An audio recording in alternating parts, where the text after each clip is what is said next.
Hey, Brent. Hey, what's up? Sorry, guys. Took me a minute to get rolling, but we're live. All right. Hey, Green. Woo. What's up, peoples? Everybody doing good? A couple people are going out and getting drinks right now, so that's why there's a Oh, few folks. okay. Good. Stuffing my face, but yeah, I'm good. Nom nom nom nom nom nom nom nom.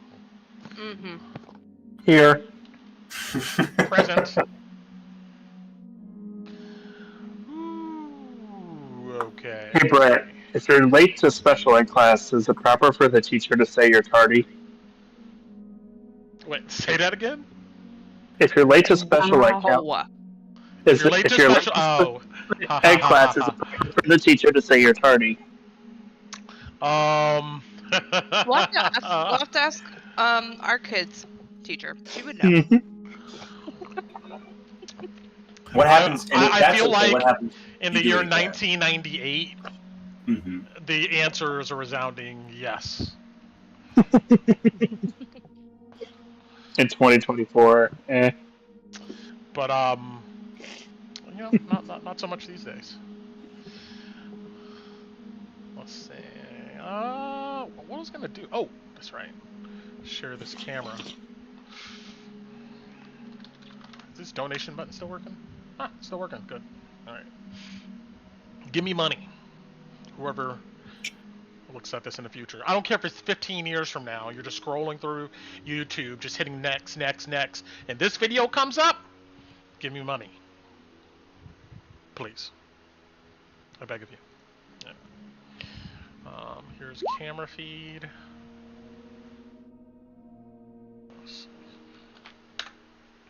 Bam, there we go. And I thought Koo may have not made it or be here, but looks like she is. I'm half here. Damn, sounds like you just got beat up. You okay? Yeah, it's just it's a lot. Understood, No, you haven't understood. met all my sisters at the same time. No. We're all really loud and rowdy, and it's power battery sucking. Gotcha. Just kind of sucks up all the energy. All of your energies. They're currently still screaming downstairs. Damn. Oh, Jesus. With All right. Moana playing at full volume.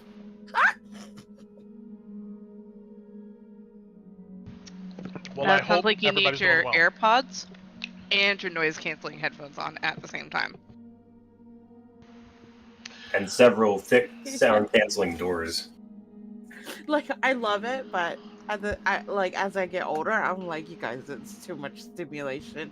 I'm so tired. Yeah, the clock begins to tick, like, of how long can I handle this? Oh, Yeah.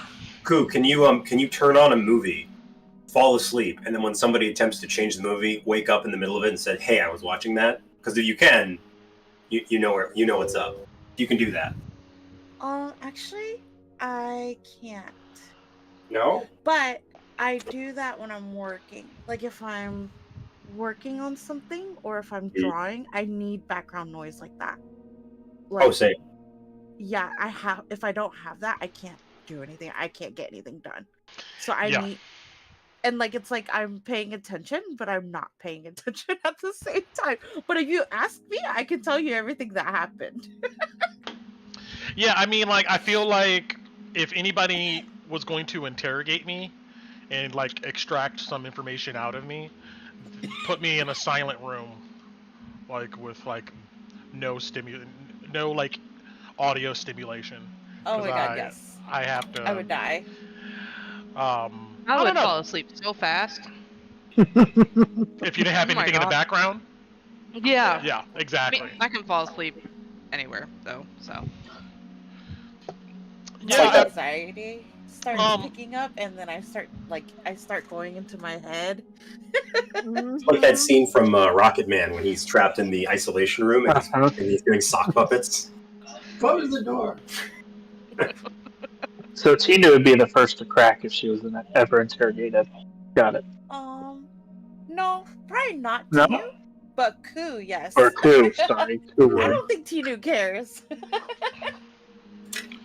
kill me, I'm an imaginary character, I'll come back. Yeah, exactly. Yeah, you get a lot of cojones when it's not real, you know, it's like, sure, Well- do your worst.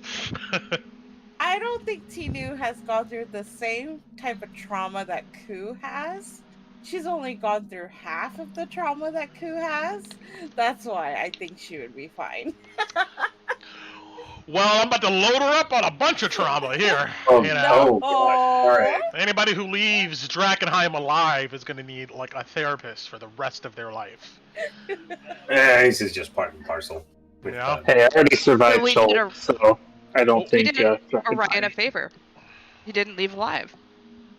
There you go. You know, you saved him a bunch of coin. on therapy bills? What? I guess so. Or you'll leave with some type of addiction, you know? Start drowning out the tentacles at the bottom of a bottle. Right up delirium dust and start snorting it. There you go. Start snorting the Re- dust. removing eyeballs from people. That's going to be a fun one for me to deal with.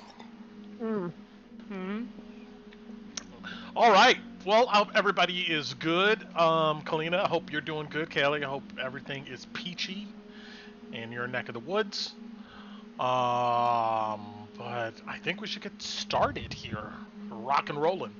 All right. So from the jump here, I'm going to do a recap for you guys. All right. Give you folks a break. And I'm kind of going to include the recap kind of in how we, starting this session out here and stuff. And then we'll go from there. But what I did want to start with is a question, because we haven't done a question in a while. So let's go ahead and get you guys' thoughts on this on this premise. All right, so we know that this Church of the Divine Light, they built a whole empire, civilization on like this this ethos surrounding this legendary figure, right? Sounds familiar. And for like the past 1,000 years or so, this religious organization has kind of, I guess, served the world pretty well, at least according, to the campaign book. 1,000 years of one type of dynasty is pretty good. But we know that in the world right now, at least with some cultists and maybe some other people are beginning to doubt this narrative that has been spread about what happened in the past with Saint Tarna and shooting stars in the sky and all of that. All of that stuff is now being kind of questioned. And it's kind of breaking things apart a little bit. Now, maybe the church would say that, let's say that, it's all true. Your worst fears is real. The story that the church presented is, nowhere close to what really happened, and it's something a lot worse. Now, the church would argue probably that, hey, as stewards of humanity here in this world, the people weren't ready for the truth. They weren't ready. And that truth was hidden in order for all of us to be able to kind of work together and build the world that we have now. So with that premise in line, the question is it ever okay for those in power to hide the truth for the sake of a better future?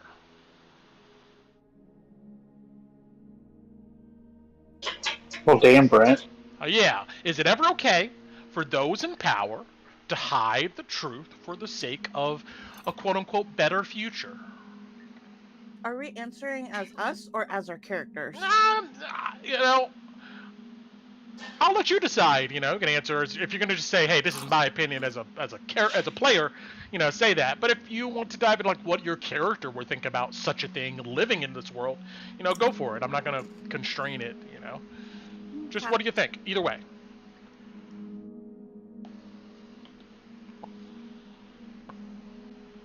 I mean, This is what we're talking. From my perspective, usually the results are in the proof of the pudding, and so it depends on if it works out. Because if it doesn't, then people are going to get pissed, and rightly so. Well, why is it rightly so? Because it worked out. You take a risk when you do that kind of thing, and if you fuck up, it's your fault, and you're going to have to pay for that in time.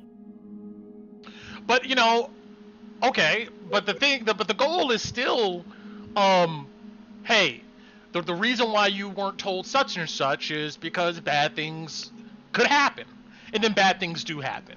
Can you really fault those people in power for trying their best to, keep those demons, maybe pun intended, in the closet? Yeah, they're shit at their job, and that's the proof in their work. It failed. That's what you're telling me. And that comes out at the end, after they try and don't succeed. That's why you have to wait to find out. But if I'm they gonna do debate succeed... you. Oh, go for it. Go for it. So I don't agree with that, Louis. I was thinking about it as Ku and as Tinu. Mm-hmm. I think that it is okay. Because so yes, they are taking our choice away from us. But at the same time, B, are we really in a situation where... Okay, so I'm not in a place of power and you're not in a place of power. We're just NPCs, right? If you suddenly told us, Earth NPCs, that, hey, in NASA, underground, there is a lab full of a shit ton of aliens that humans are doing research on, and they're about to attack the world. My mind would be blown as Ku, the NPC. And but right now I don't know that. And I feel like ignorance is bliss in that sense. And if I don't need to know, I don't want to know. Because if you tell everybody that, where chaos would ensue. People who feel a certain way, or people who'd be like, oh, that's against human rights. No, they're not humans. Yes, they are humans. They're cohesive. They have brains. They can think. And then people, no, they're animals because they're from space. I feel like in trying to rein that in and keep that, that's why a lot of, hi, Secret Service person listening to us, you're probably keeping a lot of things from us right now. I feel like things like that happen every day, if that makes sense. Sure. I feel like there's a really delicate balance, because I think that it's important for us to make informed choices. However, human beings in general are not always great decision makers, and there are pockets of people, which we have seen in the past, but I will not give any specific examples because politics is dangerous to discuss with friends. There are sometimes when a group of people make some really, really poor decisions that affect a ton of people, and I don't think I'd want them to know everything. And that's actually a really good example. Their actions. I feel like if they knew more, we'd be in a lot of danger. The United States election is a prime example of why, if they aliens are out there getting ready to take over Earth, we don't need to know. All I meant is that if you're gonna take that kind of responsibility on yourself, you're gonna have to be accountable to it.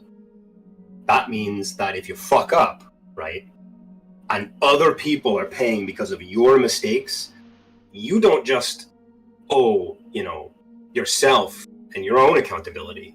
You just took away everybody else's ability to make an informed decision, and that's on your shoulder and your fault. Yeah, and proof in that is your ability to do it well, and that's Louis talking. But the thing is that in him or whoever made that choice, they kept the rest of chaos from happening before. So I get what you're saying. They're choosing to walk into the storm before everybody else, so that they're taking care of us, right? But at the same time, isn't that better? Isn't that why you have a scout to go ahead first? why you let somebody Well- know first. I mean, usually the scout would report back, but also sometimes information doesn't necessarily help, and you don't know how much. Like vaccinations, people can choose whether or not to vaccinate, and there is information out there, but when they say they're making an informed decision, how much information are they actually using versus how much they're feeling? Because I know there are a lot of people that are just like, I don't like this idea, but they don't really understand what that means down the line as somebody gets older and is not vaccinated, or how that would affect the rest of the people around them. There's also culture and religion that come into play too, because like that just came to me because of like the whole vaccination thing. There's a lot of Hmong people, like the elderly, that they don't believe in like medical science. They don't believe in going to the hospital. When you're sick, you kill a chicken, you call the spirits, and the spirits fix you. That's literally the religion. Like, they're not gonna go get vaccinated because they don't believe in that. That's a good example. Like, let me butt in here. Like, yeah, go ahead. So, if you were to, let's say I don't know, there comes a point where the person is not healed from this kind of voodoo magic, right? And you reveal to that person, you know, hey, you know, it appears to you that this is just some type of like, you know, ritual that may or may not work because we're, you know, I don't know, channeling the gods. But what I'm kind of really doing here is I got a bunch of medicines, I got a bunch of things that I'm using that is attempting to solve the problem. But, you know, I don't have time to explain to you the complexities of what I'm doing to solve the problem. So here's just a simple story.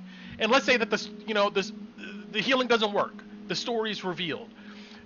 Could you still like be really maybe upset with the doctor or the person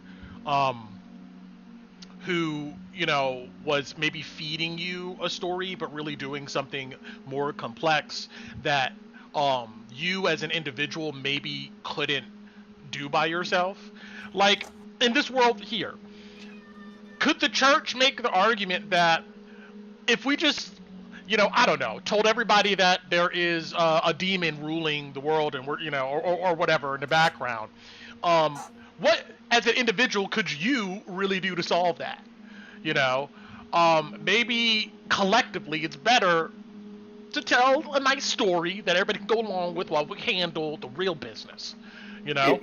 I mean, if you do that though, that means that if you mess up and everybody else suffers because you removed their ability to make any form of not only informed consent, but appreciable action towards a change in circumstance, something, maybe even a decision different from the one you would have taken, you are responsible for that. You are, in fact, the direct cause of that. Sure, And but does that responsibility require, like, now this is not part of the question, I didn't say should there be consequences, but that's kind of what I'm getting to, is that yeah, you messed up, you should probably you should abdicate your leadership, because under your watch bad shit happened and it was your call. Honestly. Well, what if they say you couldn't do better anyway? Then they're narcissistic and they're lying to themselves. What? No, that's not true. Okay. Because okay, so yes, I agree with you. Yes, that okay, so if somebody made a choice for me and it ended up bad, yes, I would be upset about it. Mm-hmm. But what if, like, I guess, what if they were just trying to stave off, like, oh, I don't know how to word what my brain is thinking. Like, if they presume a level of expertise in what they're talking about that you couldn't possibly hope to be able to recreate on your own, that means that even if they gave you time to make those decisions for yourself, you couldn't hope to reach their level of expertise or come to a different decision that they couldn't make. Okay, so I thought of an example. Okay, so let's say you and I are married, right? Okay. And we're having a baby, right? Uh-huh. Well, you don't know that, but I got pregnant, right? Sure. But because in my family there's a history of having miscarriages, I Mhm. don't tell you about the baby. And Okay. then later you find out that I was pregnant and I had a whole miscarriage and I didn't tell you. But I did that because I love you and I didn't want to hurt you. And I knew that it was going to happen. And I know that we're going to fight about it. But I initially didn't want you to have to go through the pain that I went through during the whole situation. Oh, well then, Am I being narcissistic in that sense? No. More like if you're making sweeping decisions for a group of people without them even knowing about it, and you mess up. Like, that's the caveat. Like, if you succeed and everything goes well and according to your plan and everybody's lives are better, you could justify anything. But what if everybody's life is better for 1,000 years? Yeah, that's what I'm saying. That's exactly what I'm trying to say. And then it breaks. That's the question. Like, did it, like, if it was great for 1,000 years and suddenly it stops working, you gotta change, man. Something has to change. But then that's like you're choosing. But then you're asking me to choose like you or 10 people, like you or generations. 100 people. Yeah, exactly. Better yet, Generations. but let's be specific. The people that came before that were like benefiting from your previous decisions that are no longer, versus the people that are currently suffering because of a decision you made based on tradition that you couldn't change based on changing circumstance. So, if I was the leader, I would still make that choice, and Yeah, let the next couple people, like decades, be happy. And when shit hits the fan, and those people can deal with it because it happened in their time. Is that selfish? Yes.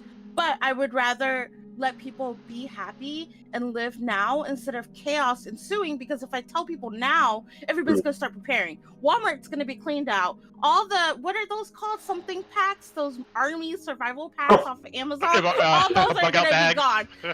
Chaos is going to ensue. Toilet paper is going to be non-existent again. Like, that's an example right there too. Like, so instead of causing the chaos before it happens, I would rather not tell anybody, because humans,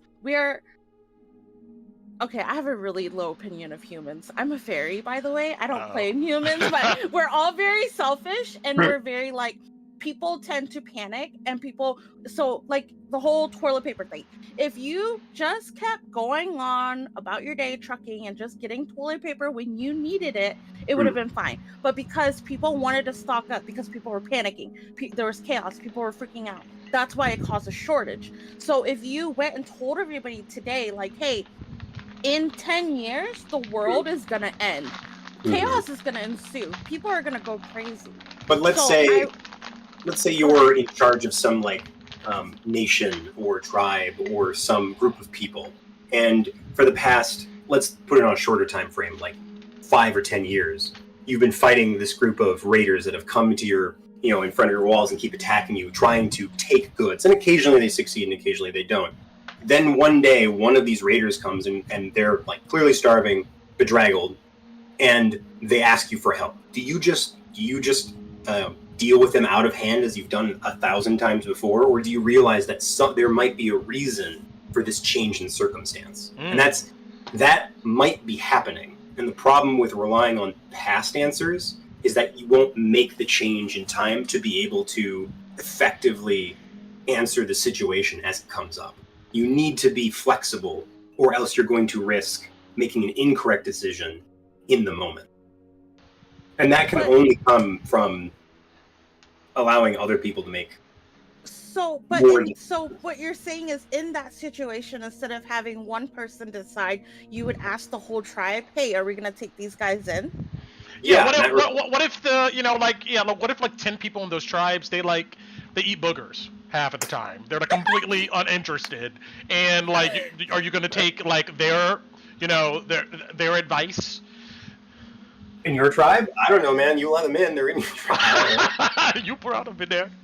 Okay. I mean, it's the idea behind democracy and why, voting exists. Yeah, that's why you talk to people. And either way, like, if I was answering this in character, either way, is as long as the answer is successful, that's all that Loey would care about. As long as it succeeds in the long run. All Sorry, I right. didn't mean to like debate Louis. No, it's great. I Sorry, wanted to guys. hear like I think like about the these issues. Yeah. Anybody else have anything to add to this? All right.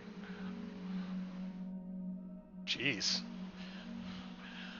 All right, guys. We're awake now, Brent. We're No, ready. no comment. No deep thoughts. All right. I'm gonna get it out of you one of these days. Hold on, we haven't evolved to screaming yet, so we got to keep going. True. Oh Lord. We don't all hate each other. I'm just eating. Okay. I'm just It's saying. okay. How could you during such an important discussion? I mean, I was just a little confused on where we were going with it too. To be honest, I was like, what do we say? I don't know. It's what all you say is what you think. That's where we're going with it.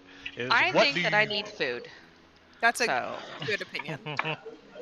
Enough has been said where I just want to play Dungeons and Dragons. Same. And I leave my answers at that. yes. Well, dang, guys. All right. All right. Well, thank you for those who participated in those big idea questions, because we are playing D&D, but you know these questions are kind of part of this campaign. So, even if you have no ideas you want to vocalize now, think about some of it. But okay, so let's hop into it, and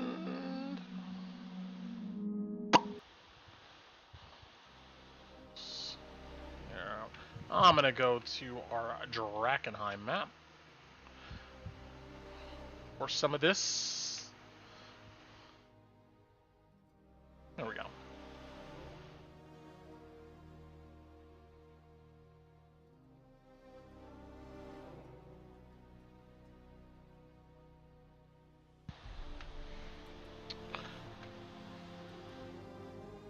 All right. So we're about to enter our set of downtime days. In the downtime day Discord, I mean, I'm pretty sure you guys saw it, but I did put a chart in there of like important activities that you guys did, so we just kind of keep track of them. I mean, more for my memory's sake than anything. And I'll keep adding stuff there as we, you know, we're gonna have more opportunities to do downtime here. But we'll go ahead and go over some of the highlights. There's one thing that we didn't cover here that is associated with Kevo's character, Torin, but maybe we'll go ahead and get into that next session when he is around.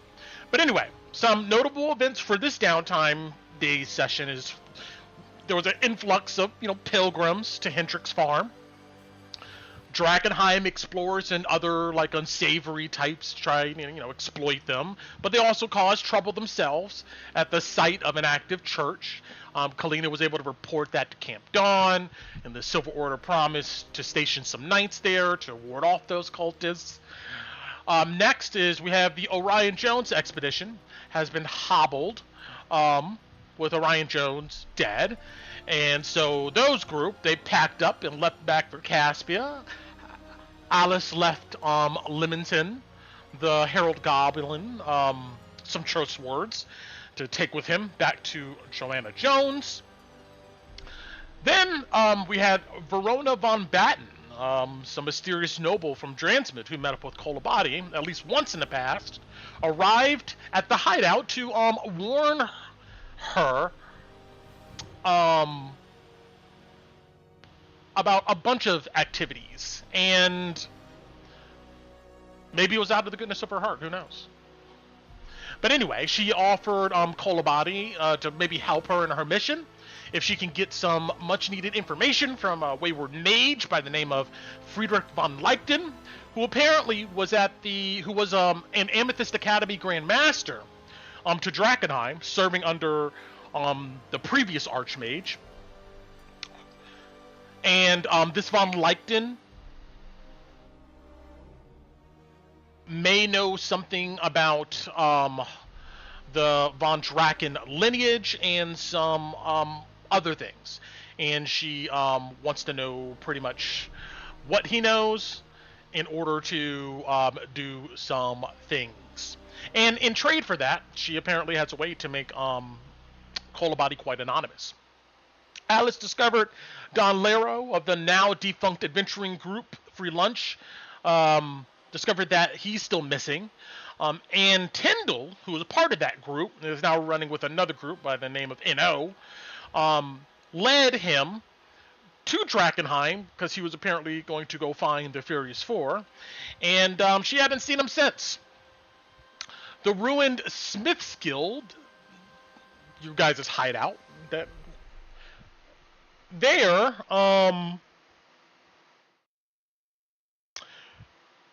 was cleaned up. Ron camouflaged the area with some plants, and Torin did map an alternative route back to you guys' hideout. Loe's uncle Yanis is ready to be the party chef, but apparently, he has some night terrors from his past experiences, and Kalina acquired a horse by the name of Equinox. Yeah. So I want to hop over to I want to backpedal just a little bit to tie up some loose ends here with Camp Dawn.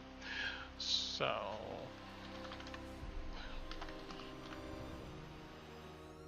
let's see here. Let's go ahead and pop this up.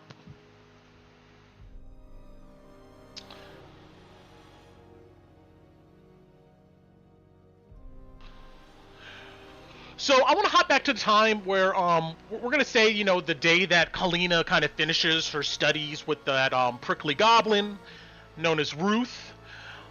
I'm going to say that on her last day of learning the Purge contamination spell is when the party decided to meet with Knight Captain Theodore Marshall and kind of debrief him on those smuggling routes, giving him the copy of those routes. And, we'll say that this seemed like a good time to do it because, maybe you guys weren't sure how the Knight Captain would react to the copy of this information, and you guys wanted to make sure that Kalina got the knowledge she needed first.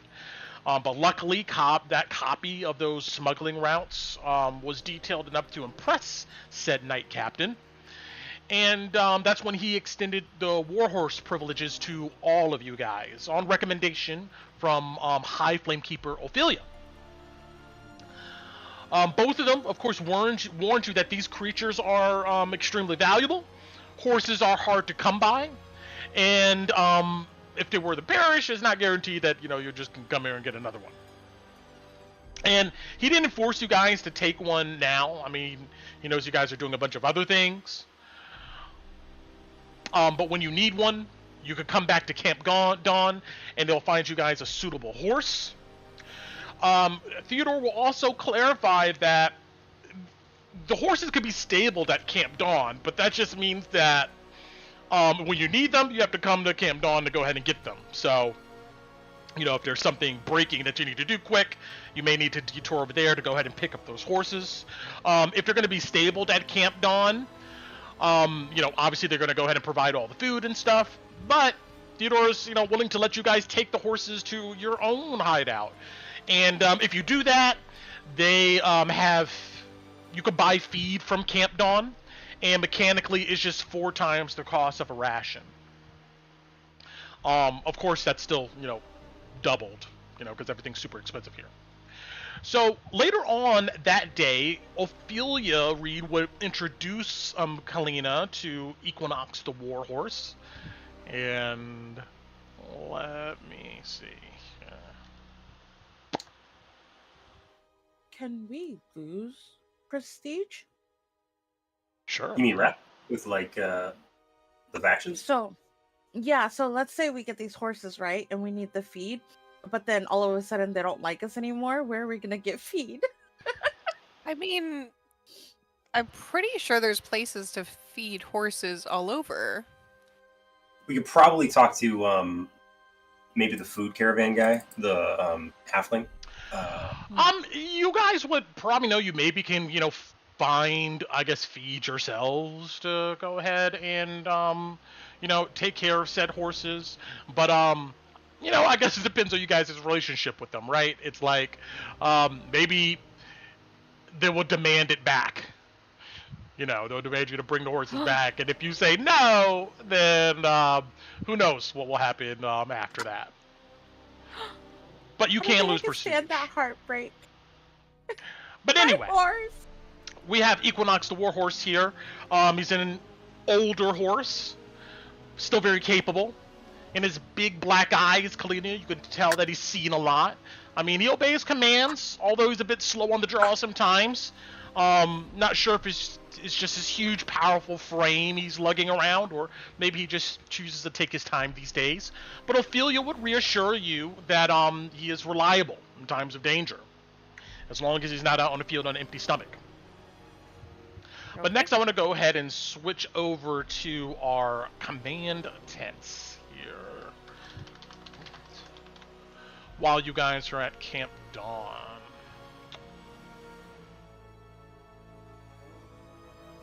Let's see. So, I'm going to say that you guys were here on this last day with Ophelia, Theodore, and some other of his trusted knights. And they just got done kind of poring over these maps you provided. And I want you guys to roll me a group insight check here. Let's see if some important information is gleaned. I'm just looking for 15 is the DC we got.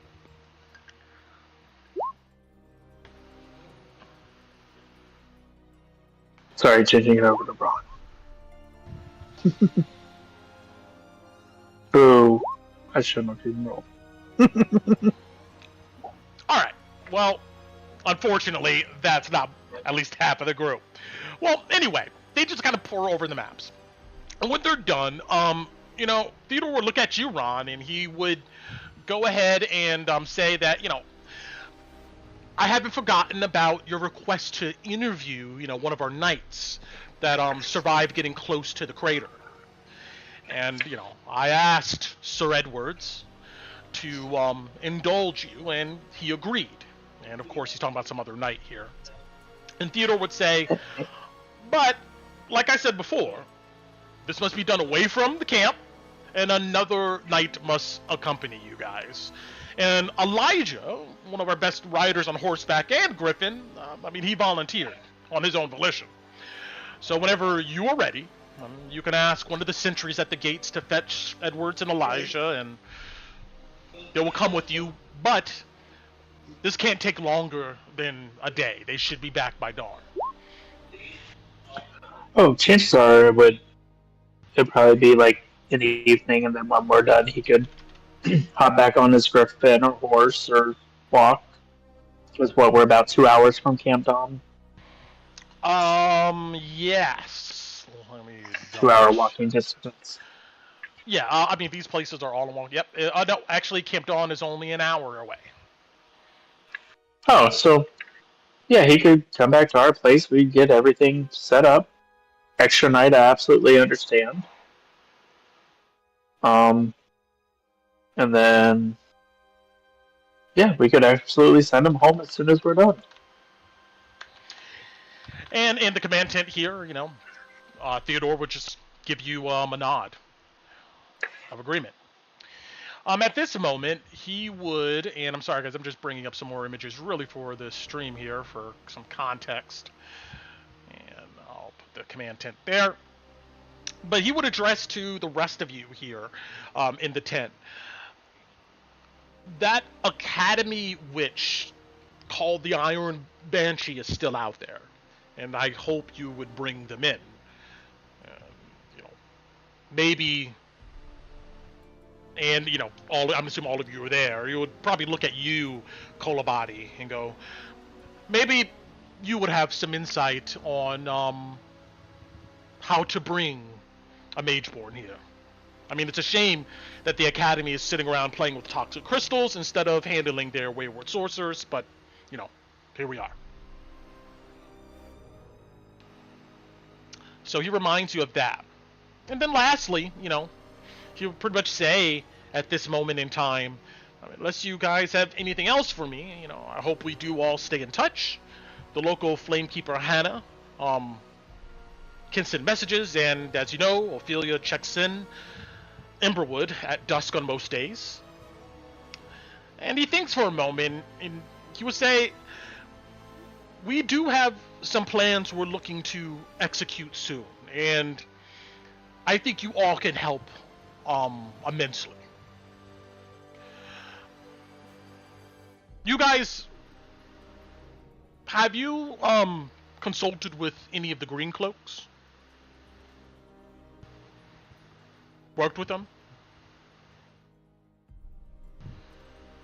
We've had some conversations with them, and they have a couple of tasks they would like us to look into for them. Oh, really? What's that? Well, I heard that there's some monsters hunting around the area that tends to kill some of their men. Well, I wish all of them good luck, and I hope that the Divine Light follows them, and maybe inspires the commander to pull them away from this dangerous place. But yes, I think all. Can I insight him on that one? Sure. See if he truly believes what he's saying. If he's just telling us what he thinks we want to hear. Gotcha. Go for it. 13. You're not able to glean much besides he just wants to move on with the conversation at this moment. Okay. But yeah, he goes, well, like I said, all of you have proven yourselves more than capable than many of the other people out here risking their lives. So, unless any of you have anything else you want to discuss with Knight Captain Theodore Marshall, he would go ahead and dismiss you on this day, and of course you guys would return back to your other downtime activities and etc. What's the name of the guy, real quick, that you said I would have to call upon? For the running? Sir Edwards. He would tell you his full name is Austin Edwards, but he goes by Sir Edwards. Awesome. Thank you. Just making a note. All right. I want to go ahead and throw that out there. But let's go ahead and get into this day. Oh, yep. He was just bringing up the Green Cloaks to fish for information. That's all he did. Or did I miss what he was bringing them up for? I'm sorry. Well, that's accurate. That's true. But you can roll me an insight to maybe glean some more information. Okay. I'll roll it. We'll see how it goes. Yeah. 4 is going to get me nothing. Yeah, Can that's what it seemed like. Insight him too, because Tina's kind of sus of this guy. Sure. Or is it too late? This is the last person, though. I was going to say, I have insight, but I do not want to insight check him because I trust him. I honestly, what Alice already said, that's kind of what already Lori's thinking, so. Yeah, I just wanted to Tina make sure, didn't say like, anything either. me as a player, I was like, I'm taking notes, and I'm like, why did he bring that up? He didn't go anywhere with it. He did say that he was looking to execute some plan soon, Tinu, and with your insight, you'll find it interesting he would ask about the hooded lanterns in the same breath, Did he tell us the plan? No. No. But he's like, Wait, hey, let's stay in touch. Did he say... Wait, how do we know? I'm sorry, I think I zoned out. How do we know that he said he was going to execute a plan? Was he talking to us, or was he talking to somebody else? He's talking to all of you, as you guys are currently in the command tent with him on this day, and you're kind of, debriefing him, and he's talking to you guys. Yeah. Essentially, they've got a plan that he may want to involve us with. Yes. Then it has something to do with the Green Cloaks. Okay, so that wasn't just me being a fever dream, because I put that all together as a player, and I'm like, what? That's what he says. Okay, thank you. All right, well, if there's no other questions then, let's go ahead and get on to some carousing here, our last downtime activity. That's going to involve a little bit of roleplay here. So... Let's switch up the mood here.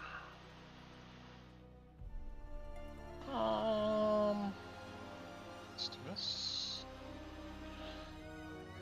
So, At the end of our week or so of downtime, we're all gonna go get drunk and nobody sees this going badly. I No, mean, I you're was gonna say right. win the fight. It didn't go badly. Yeah. See? Okay, there's Results. there's a lot of people drag racing outside right now for some reason.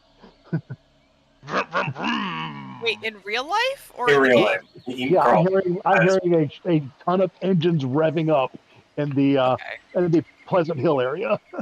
Because I could Jesus. also see that happening. Yeah, like, horse-drawn carriages. Faster, faster! Doing some donuts in a carriage. How does that even work? Yeah. I want to see somebody draw an image of that. But okay. So, at nightfall on the 17th of Springtide, that's the day we're on, it's about 9 p.m. Most of you, you pack up your things. I mean, you guys left Kolabadi back at the hideout there. And you headed out with Loey and Ansem to see what mischief they planned on getting into. Yep. And when Ansem arrived and got all of you, you saw he's dressed in his usual get-up. I mean, he's armed with a worn longsword and a sheath. He carries it, almost uses it like a walking stick and to like pull branches and stuff out of his way. Strapped on his back is a fine quiver of arrows and a bow that looks quite exotic. I mean, the bow is like a coal black color. It looks like it's made of something other than wood, some alloy. Its grip has a sight on it, and it has some other small fixtures. It's a more akin to like a modern day compound bow. Anyone who really takes note can see very, very faintly kind of glowing arcane scripts around the grip area of this weapon. This looks like obviously some innovation maybe out of the recent Civil War. Ansem and Loey kind of walk side by side down the steep slopes away from the ruined guild to the dirt road. On this trek, you note Ansem navigates the thick underbrush and rocky path with some finesse. He seems quite seasoned in the outdoors. Instinctually, he kind of snakes around branches and brush that would cause noise. And then his steps have kind of like a cat-like grace to them. Although you're pretty sure he doesn't have dark vision, the thin moonlight that does break through the canopy above seems enough to let him like kind of navigate his way.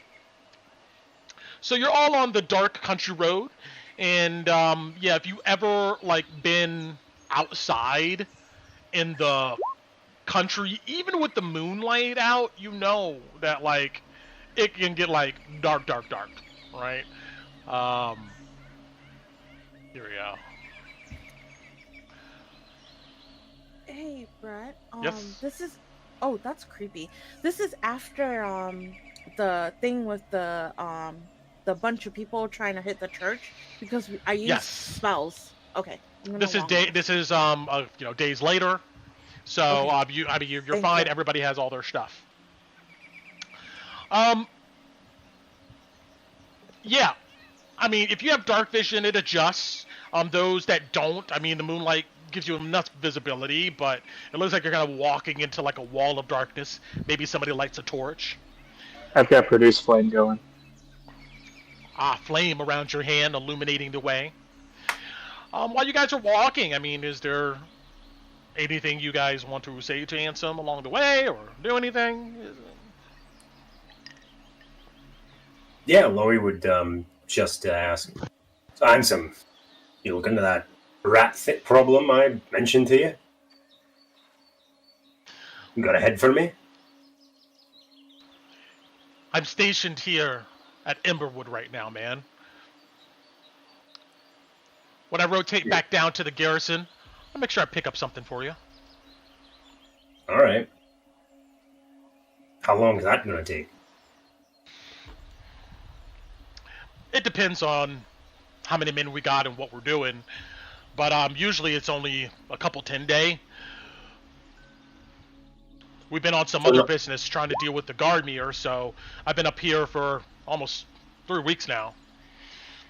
ready to see the guys, to be honest. You must be bored as hell waiting here. Town's not that interesting. Yeah. I get visits by people like you. Just a couple of mercenaries trying to pick your pocket, eh? Always. That's Right. what this place is about, haven't you heard? No, not really. What are you doing here anyway? I wasn't lying. I'm here for coin, lad. How much And coin? a lot of coin. Can't believe you haven't seen anything. You're a smart lad, and you've been in town for 3 weeks. You really haven't seen it. Seen it? What do you mean? Well, I'd be spoiling the surprise if I told you, but yeah, maybe you'll see a certain likeness if you go walking about town. A certain likeness. That's all I want to say. You mean other short people like you? In a manner of speaking, yes. What about the rest of you? He says, looking at you guys, the rest of the party. No, Brother's we're an not idiot. all short. True. Not all of you have scales. Yeah. I'm not easily offended. Good try.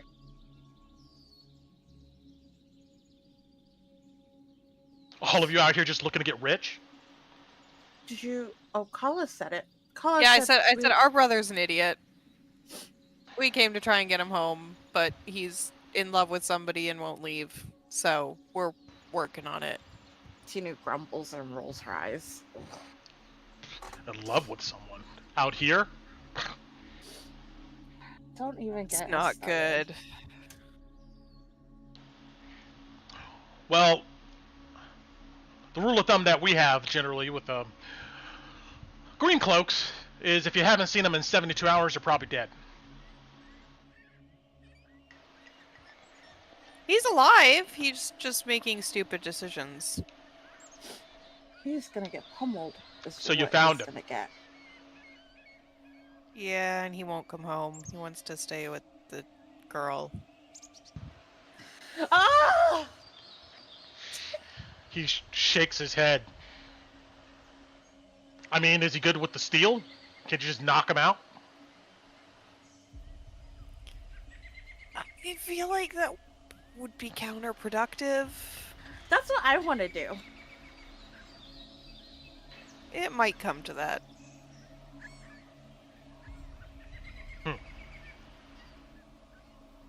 I still vote we beat him up and lock him in the cell, in the basement. We're gonna try more peaceful approaches first. It's not gonna work if we're not in time. Well, if your brother doesn't want to leave here while he still can, maybe you already ran out of time. I mean, no We've offense. got a little longer, I think. We've got to try at least.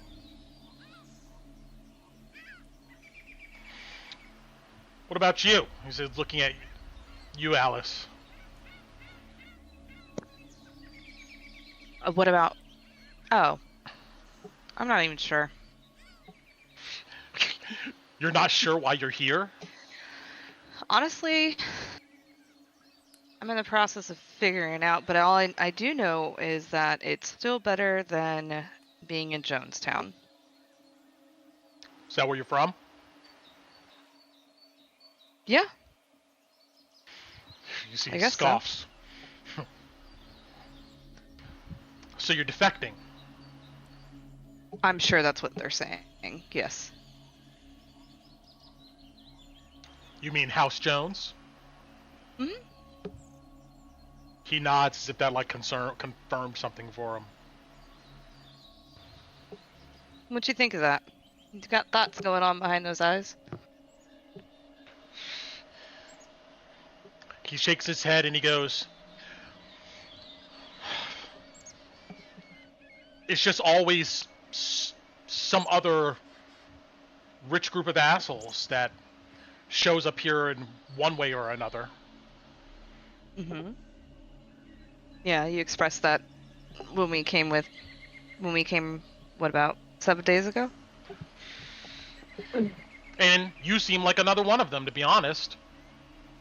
Addy? Rich? That's a fat load of crap. No offense, Addy. I mean, I'm not. You say, what makes you say that, Ansem, when I'm here putting in the work without having really asked for anything from you yet? Because if you're here just to go ahead and get away and hide, maybe you'll just sit in a cabin somewhere. But you're running around in the ruins. You're looking for something. I am looking for something. And you haven't said what that thing is. Well, it's because I don't have the confidence if I'm able to claim it yet or not, so I've got to put in the work before I run my mouth. Is that a problem? I guess not. Isn't that what you would prefer? Than me knocking at your door expecting things to be handed over because of my name? That is what I prefer. But let's just say that more times than not, when people show their true colors, they're not here for Drakkenheim. They're here for something else. I guess you would say I am here for Drakkenheim. She kind of looks at Louis. Would that be right? Then if you're here for Drakkenheim, you should work on getting a green cloak.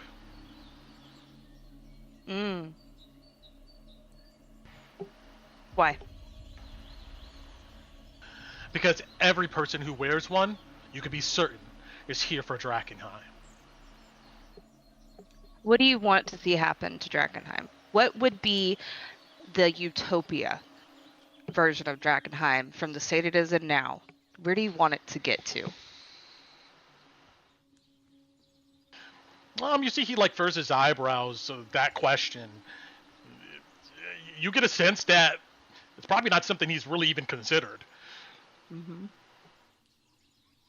Well, all the Garmir dead, right, lad? That's at least one good point. Come on, them that's little. That's the little stuff you do to get to where you want to go. So what's the end result? What are you working towards? Because you have all this bluster and swagger and shit talking about you, but what are you here for? You want to know what I'm here for? What are you here for? And why? Well, unlike you, I didn't have another family or something in some rich house on a coast to go ahead and go back to and think about it before showing up here. I mean, this has been my whole life. I've heard from some of the people who are still alive and lived back in Drakkenheim before the meteor hit it, what it was like. I want to see that place again. Drakkenheim without dead bodies and monsters and foul magic. Oh, mate. So you haven't been outside of Emberwood and Drakkenheim at all?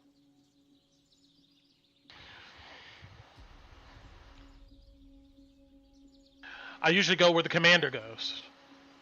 I mean, to answer your question, I mean, yeah, but not too far. I've been to Toadsfell a few times. I am in no way trying to judge what you're doing or tell you what you like or what you don't like, but how would you know that this is what you want to do then? If you haven't looked anywhere else or done anything else other than be part of the Lanterns. Like you just said, this is all you knew. What if there's, I don't know, what if there's something out there that you want more? There is nothing I want more. Just like you know you need to bring your brother home.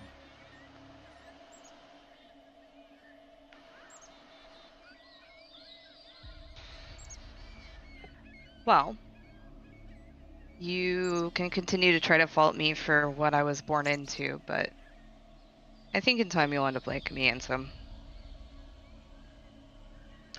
He didn't say anything to that, but you guys eventually see Hendrick's farm off to the right of the road in the wild fields.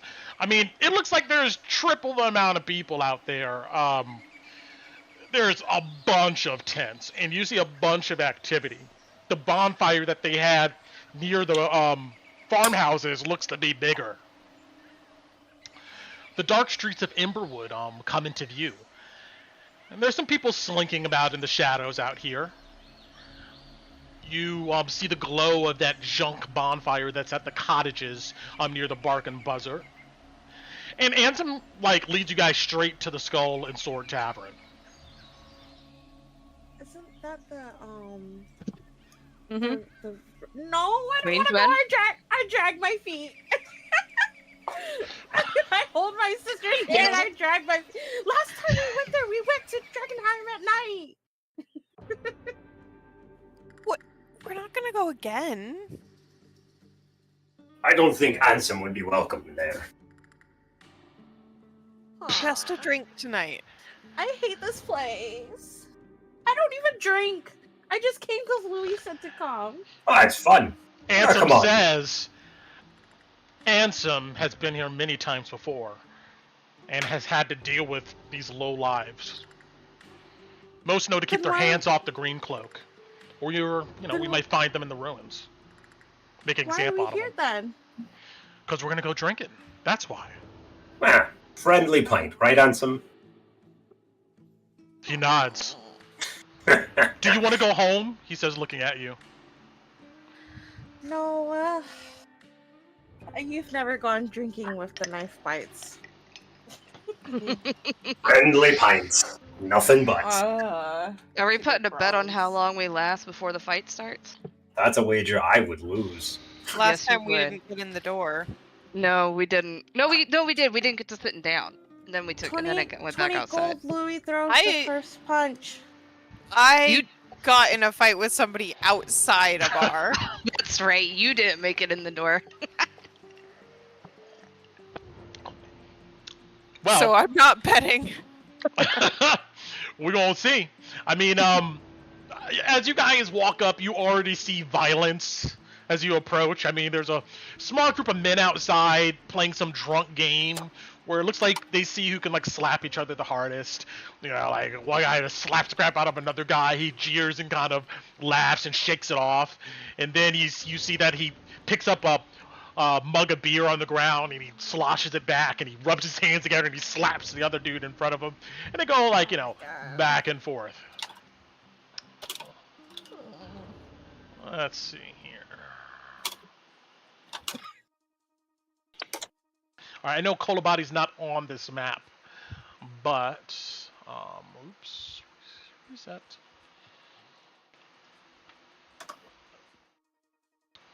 I'll put him on if necessary. Tinu sends a quick prayer to the old gods and to the church gods, hoping that guy isn't here. Just to everybody. Yeah, everybody, please don't let that guy be here.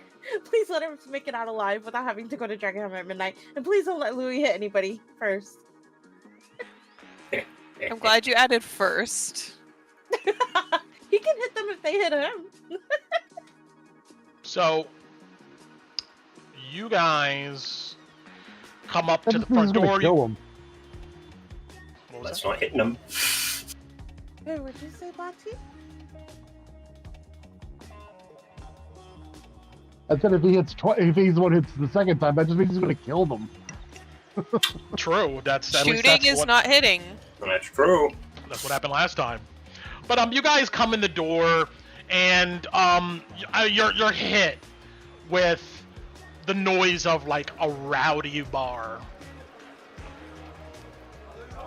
I feel like this is a trap, I say to my sister. We're here for a drink. But why would he lead us here? He knows that these people don't like him. And he doesn't like them. He's doing something. There's not a ton of other places to go drinking here. There's 2 other places that we could have gone to. There's only 2! Okay. I'm still having a drink. but I'll watch. Don't drink too much. Okay. You come in, the place smells of sweat, ale, and cheap tobacco. You remember the last time you were here, people kind of gave you challenging looks, and until Loey, like, blew the head off of a guy outside, and you guys fought away some, ogres and whatnot. You see the folks here now just give you guys a quick glance. They definitely look at Ansem and, like, whisper to each other. And they maybe shift uncomfortably in their seats, but they turn away and go back to what they're doing. You see to the north here, there's the long table where there does sit Blackjack Mel. You see a couple empty bottles are next to him. A couple of his gangsters are whispering stuff in his ear, and he seems to be chatting with them about something. But when new people walks in, he does look in you guys' direction, does a double take, and you see a smile creep across his face. And he just gives you guys a nod. Yeah, I nod over to Blackjack. Alright, you move yourself over there. You see Ansem come, when he walks into this place, you see his swag levels on 10. You know, his shoulders are high. He's looking around at, like, anybody in this place trying to connect eyes. Almost like he wished somebody would do something. You see that he sits down and he slams his sword on the table. And you see some dusty-looking servers come up and grumble, what does he want? He just looks at the rest of you standing there. The chairs don't bite. Well, we do. That we do. Right, everybody, first round's on me, like I told the lad. Can I have milk again? You see they look at you and, run me a percentile. 51 and higher, they got milk on deck. Milk. No! Oh, that is the reverse of the yes. They both bust out laughing. Wow. You Wow. see, one guy looks at you and goes, well, young girl, we can make a drink for you that has some milk. Ew, no. I'll just drink some water. Out of my own water flask. Thank you. I'm gonna give Tinu a white Illyrian or something. Like a white Russian. You see he just kind of shrugs. Thank you. If you're looking for, like, what things cost here, I believe there's a thread in our DoD items purchase channel that should be do I have the skull and sword there? No, I don't. But I can tell you what they got.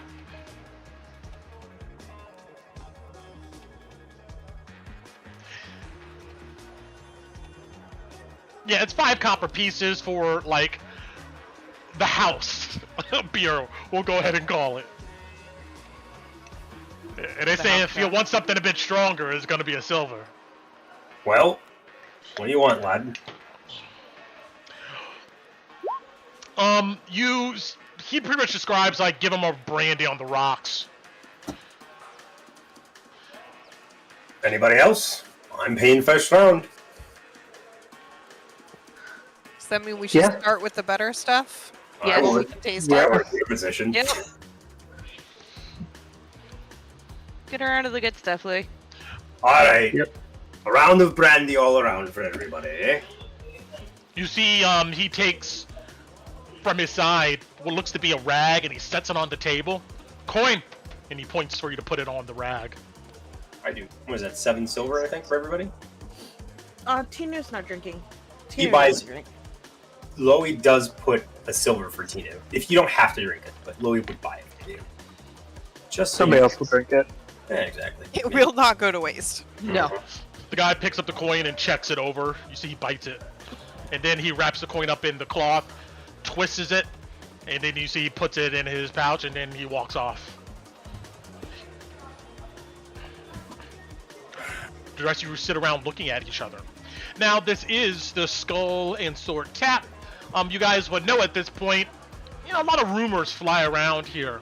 So if you wanted to do some investigating on a certain topic or issue, or try to listen in on something, you definitely can. But you don't see anybody you know around here. There is a couple adventuring groups. You do know that, I'm not going to switch out their tokens, but back in this table over here, it looks to be some adventuring group deep into some type of plan. You know, they're pointing at a map of Drakkenheim and whatnot. They look quite seasoned. But then, yeah, there's just Blackjack Mel at the table. If you glance over at Blackjack Mel, occasionally you get you see he's just looking at you guys, just smiling.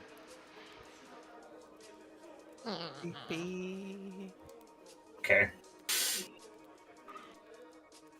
So, Ansem, you know that what's his title? That night captain over at Camp Dawn. Yeah, what about him? You met him? Fuck no. Why would I want to? Well, probably when I tell you what he said about your commander, you're going to want to lay him out flat.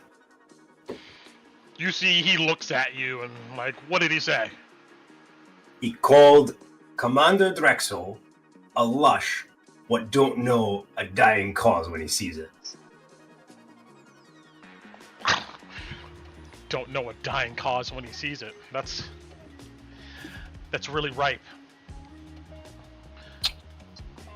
You know what he also said? What? The Queen's men aren't shit, apparently. Not even a threat. What do you think about that? Let me look at something really quick here. Guys, I kind of want to be bad. Oh no! Well, That's the place for it. I kind of want to Oh, go no. snooping. Our moral compass is wavering. But then like it would probably result in Tinu getting found out. That's why I'm like, no, don't do it. You see Ansem seethes for a moment thinking about what you told him, especially the first thing. Mm-hmm. I would say the Illyrians need to mind their own fucking business. That's what they need to go ahead and do. Nobody called them up here. No king or queen. They kicked in the door and came on their own right. Who do they have to freaking judge what's going on? And guess what? You know why I'm here. Why people with these green cloaks are here. Mm-hmm. Even the freaking gangsters, you know why they're here. Mm-hmm. Why is the Silver Order here? It's a good question, isn't it, lad? Exactly.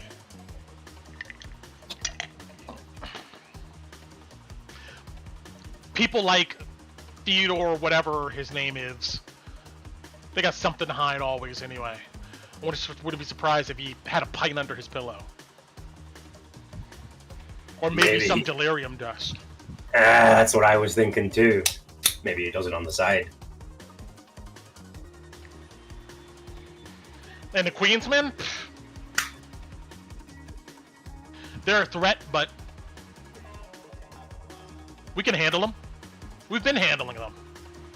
You see your drinks arrive, and he takes a swig.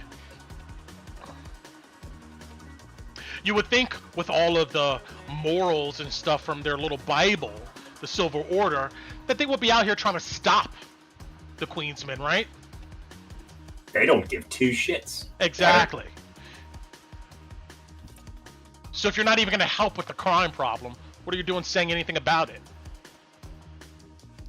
All it takes a big drink. Tinu kind of pokes your leg under the table at that, like, see? You see Ansem looks at both of you. It goes, see what? No. I didn't say that. I was okay. poking my sister as if I was saying that to her. Got it. Yeah, under the table with my foot. It sounds like you've had many conversations with the Silver Order. Looking at you, Loey, you see his eyes turn to suspicion. I've done business with a lot of folk, lad. What type of business? They're after odd things. Relics. What? Relics of the church and that nonsense. Mm-hmm. He shakes his head. They want to go ahead and get the seals. Something that doesn't Seals? belong to them. Yeah, The what? the seals. He looks at you like you should know what he's talking about. Why don't they belong to him? Because it belongs to the crown of Westamar.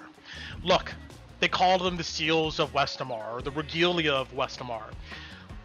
Several different items that the royalty of Drakkenheim is supposed to carry. It gives them their rightful power.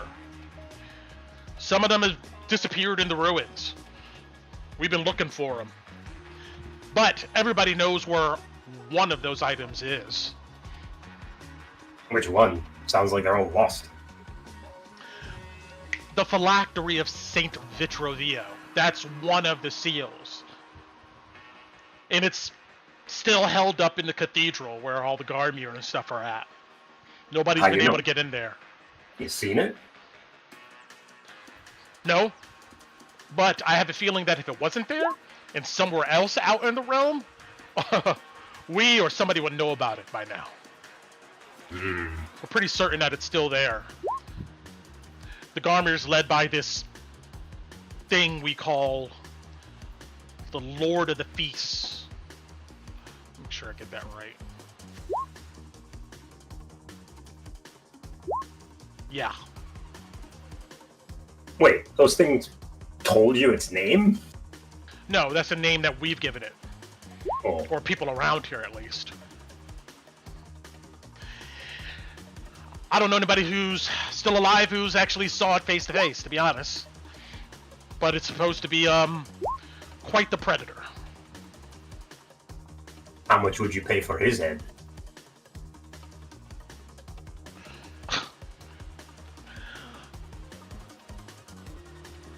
More than I have right now.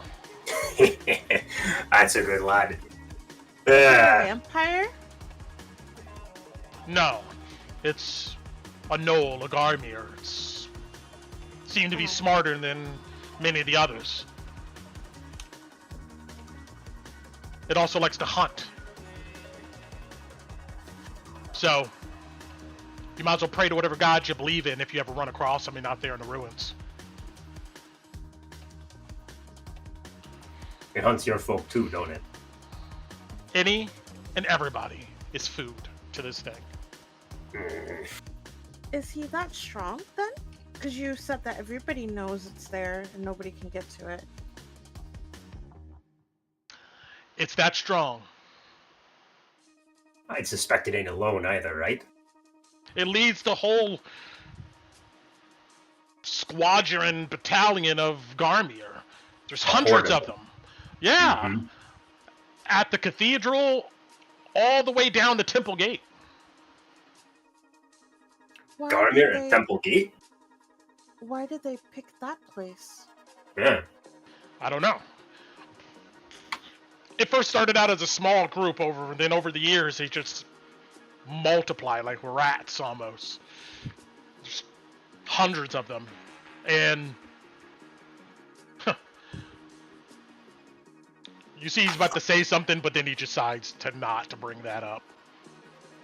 He goes, but anyway, the point is that one of the seals of Westamar is the phylactery of Saint Vitrovio.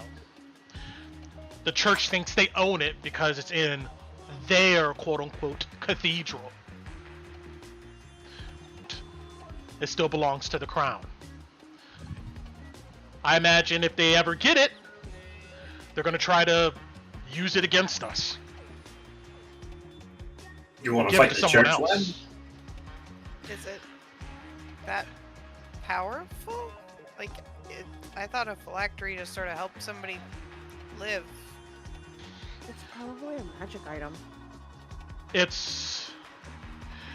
I don't know how the church or anybody created it, but from what I do know, I don't know, maybe until recently, it sanctified the whole cathedral, the whole area. Sounds powerful to me. Well, then how the hell are the Garmir near it? Those things can't be blessed by the sacred flame. They can't be blessed, but it's not like a wall to keep them out. That's why I think that the phylactery is still there. If they ever were to find it in the cathedral, and the place is huge, who knows what guards or wards would strike them down.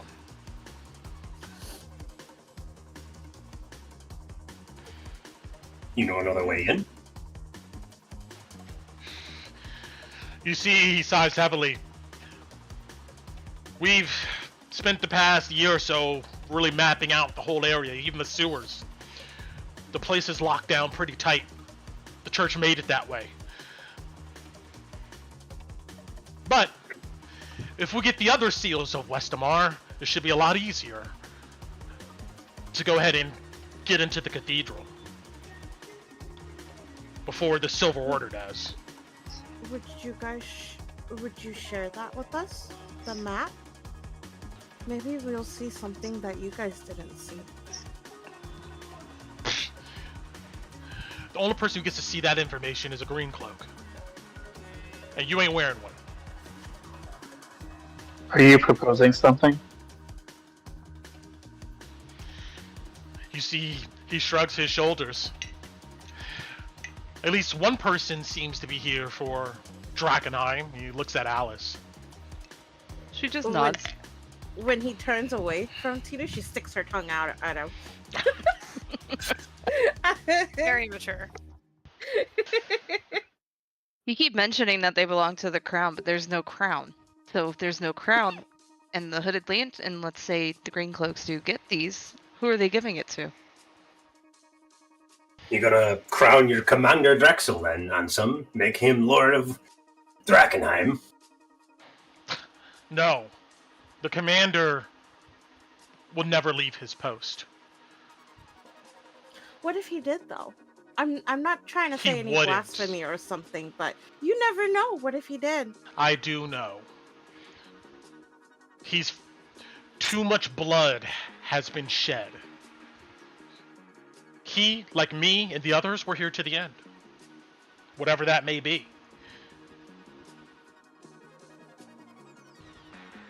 You ever cross blades with that Lord of Feast you were talking about? Your commander? No. Or yourself? He just shakes his head. You gonna answer my question? I forgot. You see he raises his glass. She raises hers and clinks it against his. Keep saying it's for the crown. There's no crown. So who's gonna get it? Well, your first assumption is wrong. There is a crown. Oh. It's an artifact. You can't just throw it in a fire or even, I don't know, a volcano. Throw whatever spell you got at it. It's not going to be destroyed like that. It still has to be in the city. And the last person who was wearing it was the late king. And no one's ever found his body. And the last place he was at was the castle. Do you believe he's still alive?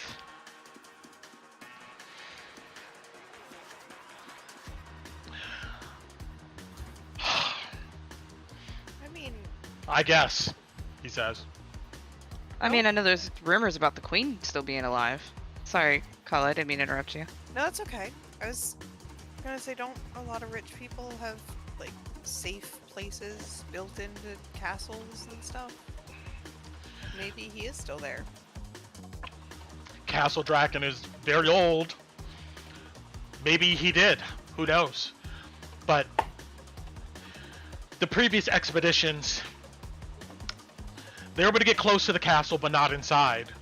And all accounts is that no one saw the king leave when the meteor hit.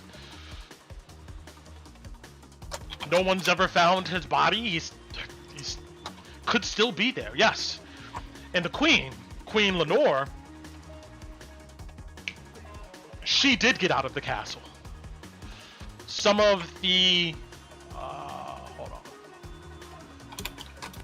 Find these guys.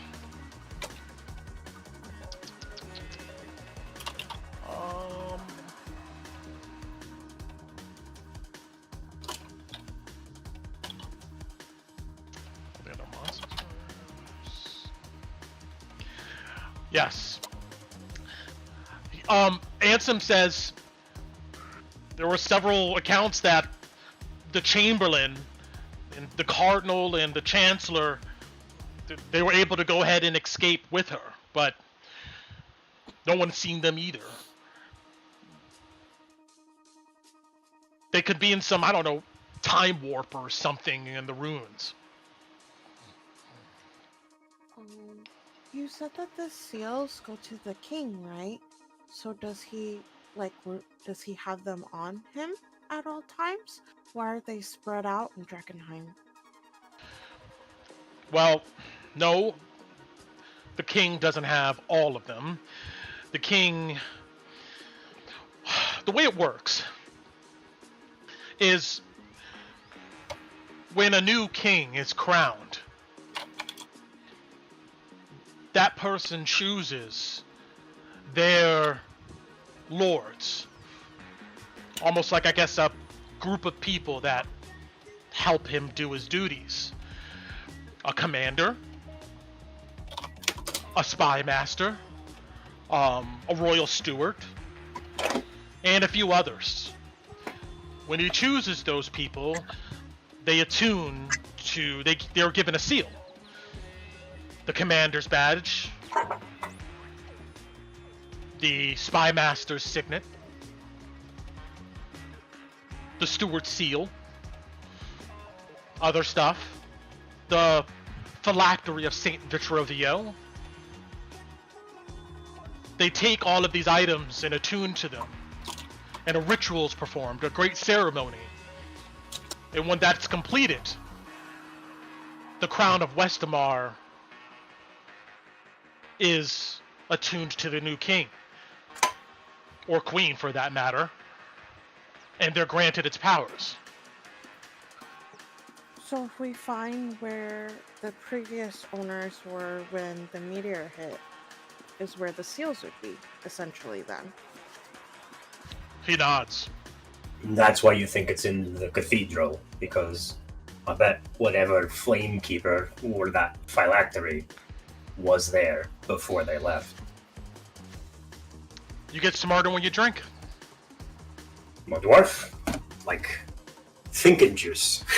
Hey, Brandon, is anybody listening into our conversation?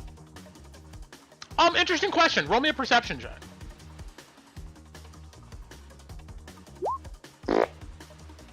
You look around, you see some people looking at you guys, but you don't know if it's just out of animosity or curiosity, but you don't get an indication nobody's like listening per se.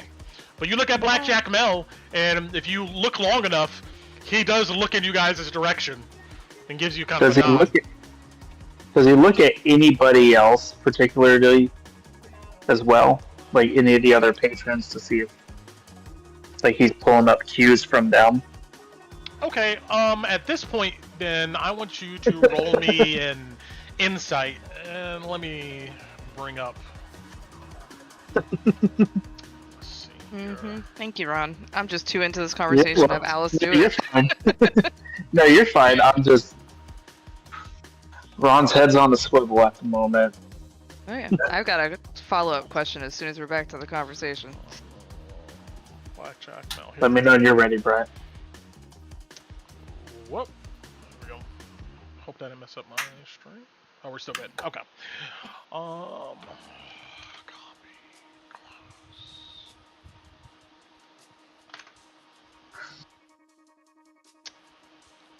What's going on here?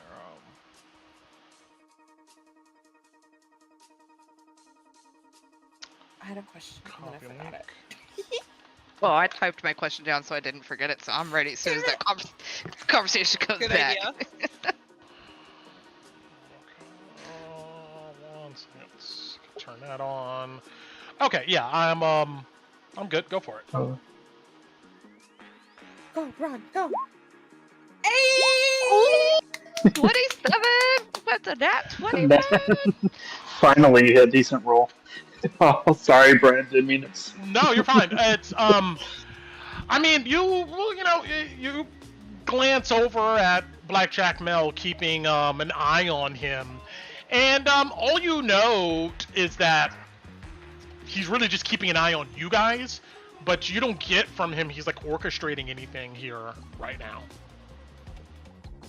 Okay. You're pretty certain of that. It doesn't seem like he's trying to do anything particularly with you guys, besides keep note of who you're hanging out with. Fair enough. Okay, back to the questioning. And Yes. they pop in later. Yeah, Alice will, with what Louis just said about whoever was wearing that phylactery, going back to that, following that line of thinking, Alice would be like, who was wearing that who was attuned to that phylactery when the meteor fell?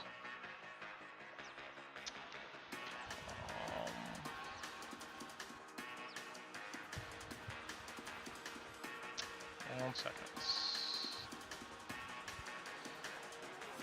You're fine. Oh, that's why.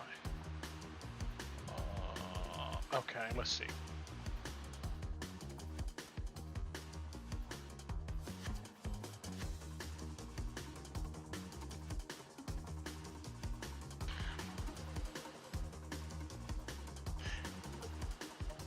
He goes, well, I'm not sure. I mean, I don't keep up with the church and how they do things or did things then. I mean, from what I do know, there was a high flame keeper, of course, that looked after the cathedral, and I would imagine they would be the one for the crowning ceremony.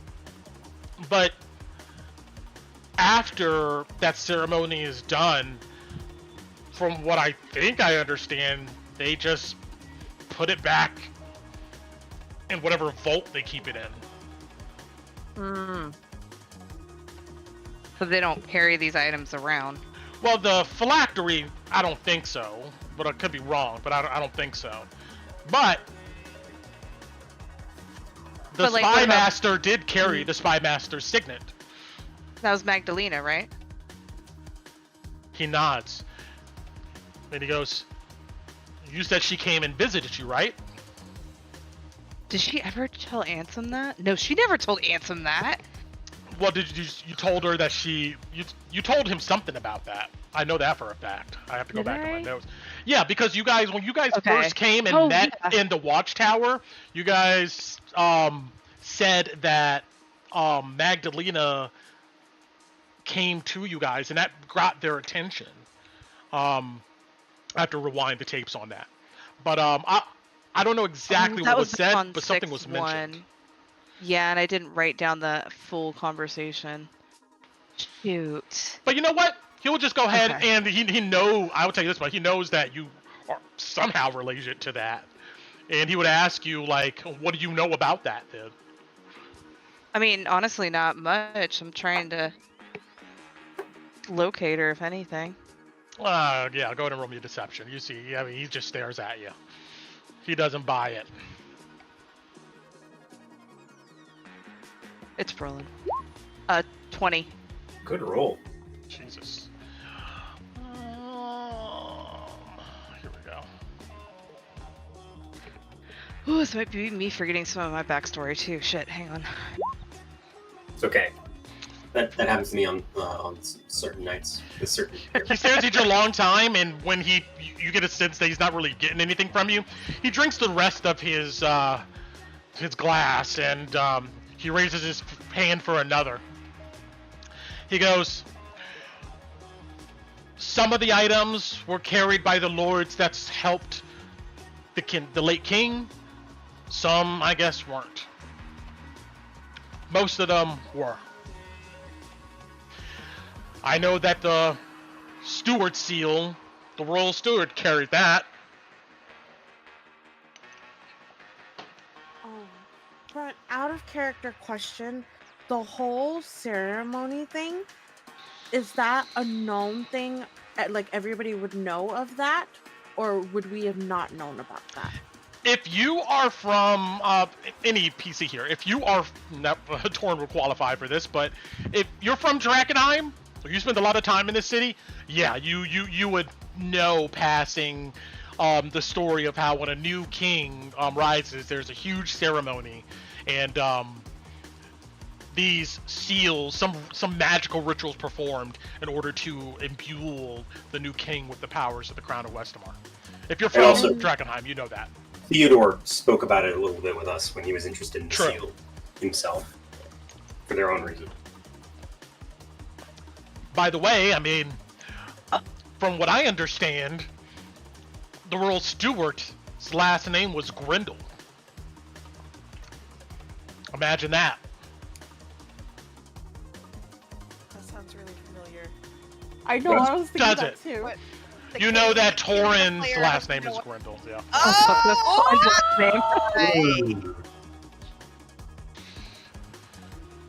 But he would, if Torin was here, maybe he would reviews this video. He won't look at you, Torin, glare you down, but then go back to his glass when another one is presented. Roll a history check to see if you remember who all the people are during the ceremony, because you used to live there. The Chancellor, that's another one. The Chancellor's crest, that's another seal. He escaped with the Queen, but nobody's seen him. Then there's, he rolls his eyes, the inscrutable staff. Mm-hmm. What? Which has to do with the tower, doesn't it? Oh, the mages, the amethyst. Yeah. Makes sense. We have plans to eventually go there, but we'll see how that plays out. But yeah, all of these belong to the monarchy of Drakkenheim.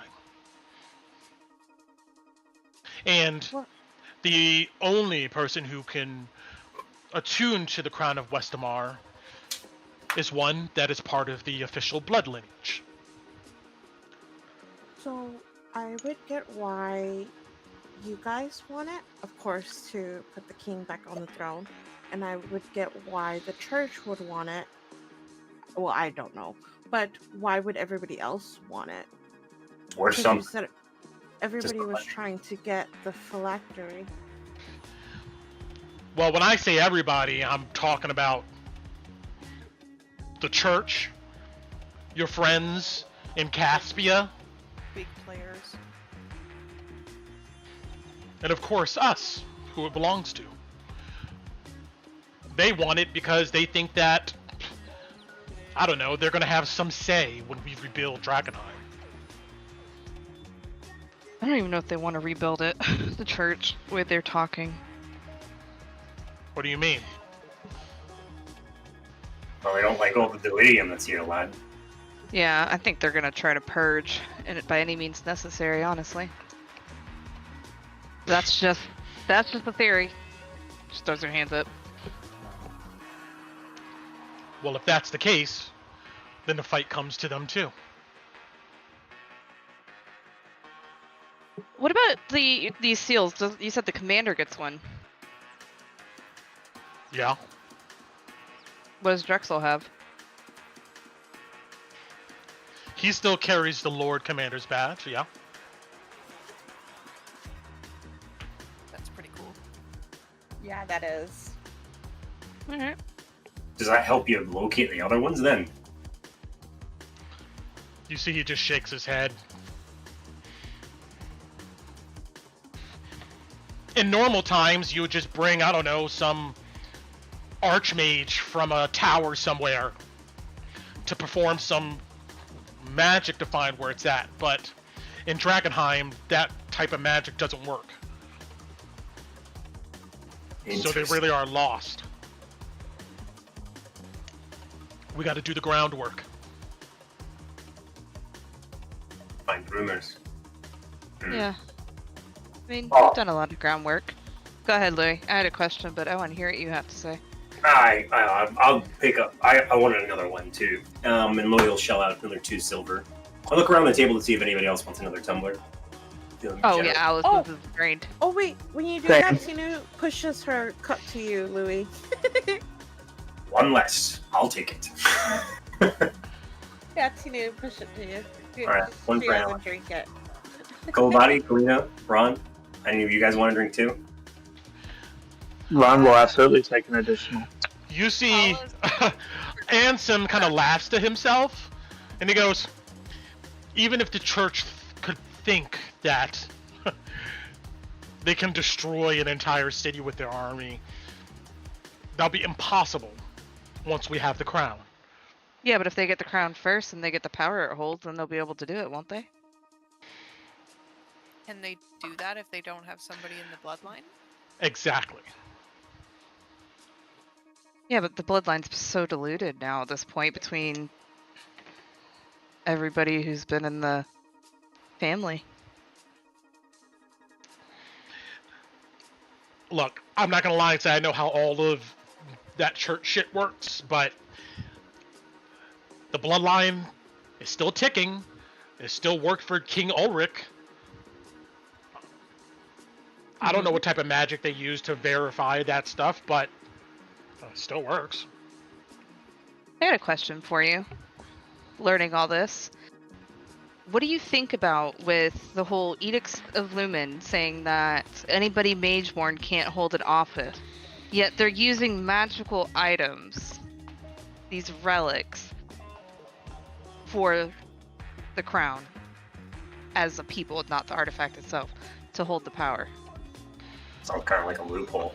Well, it does. I'll tell you what the commander told me, is that there's a difference between a Mageborn having powers, and who knows how those manifest, especially if they're powerful enough, and magic being inside of an actual item, an artifact of some sort. Because it's a whole balance thing. What was that? Yeah, because it's controlled. You can control the item, but not the person. Yeah.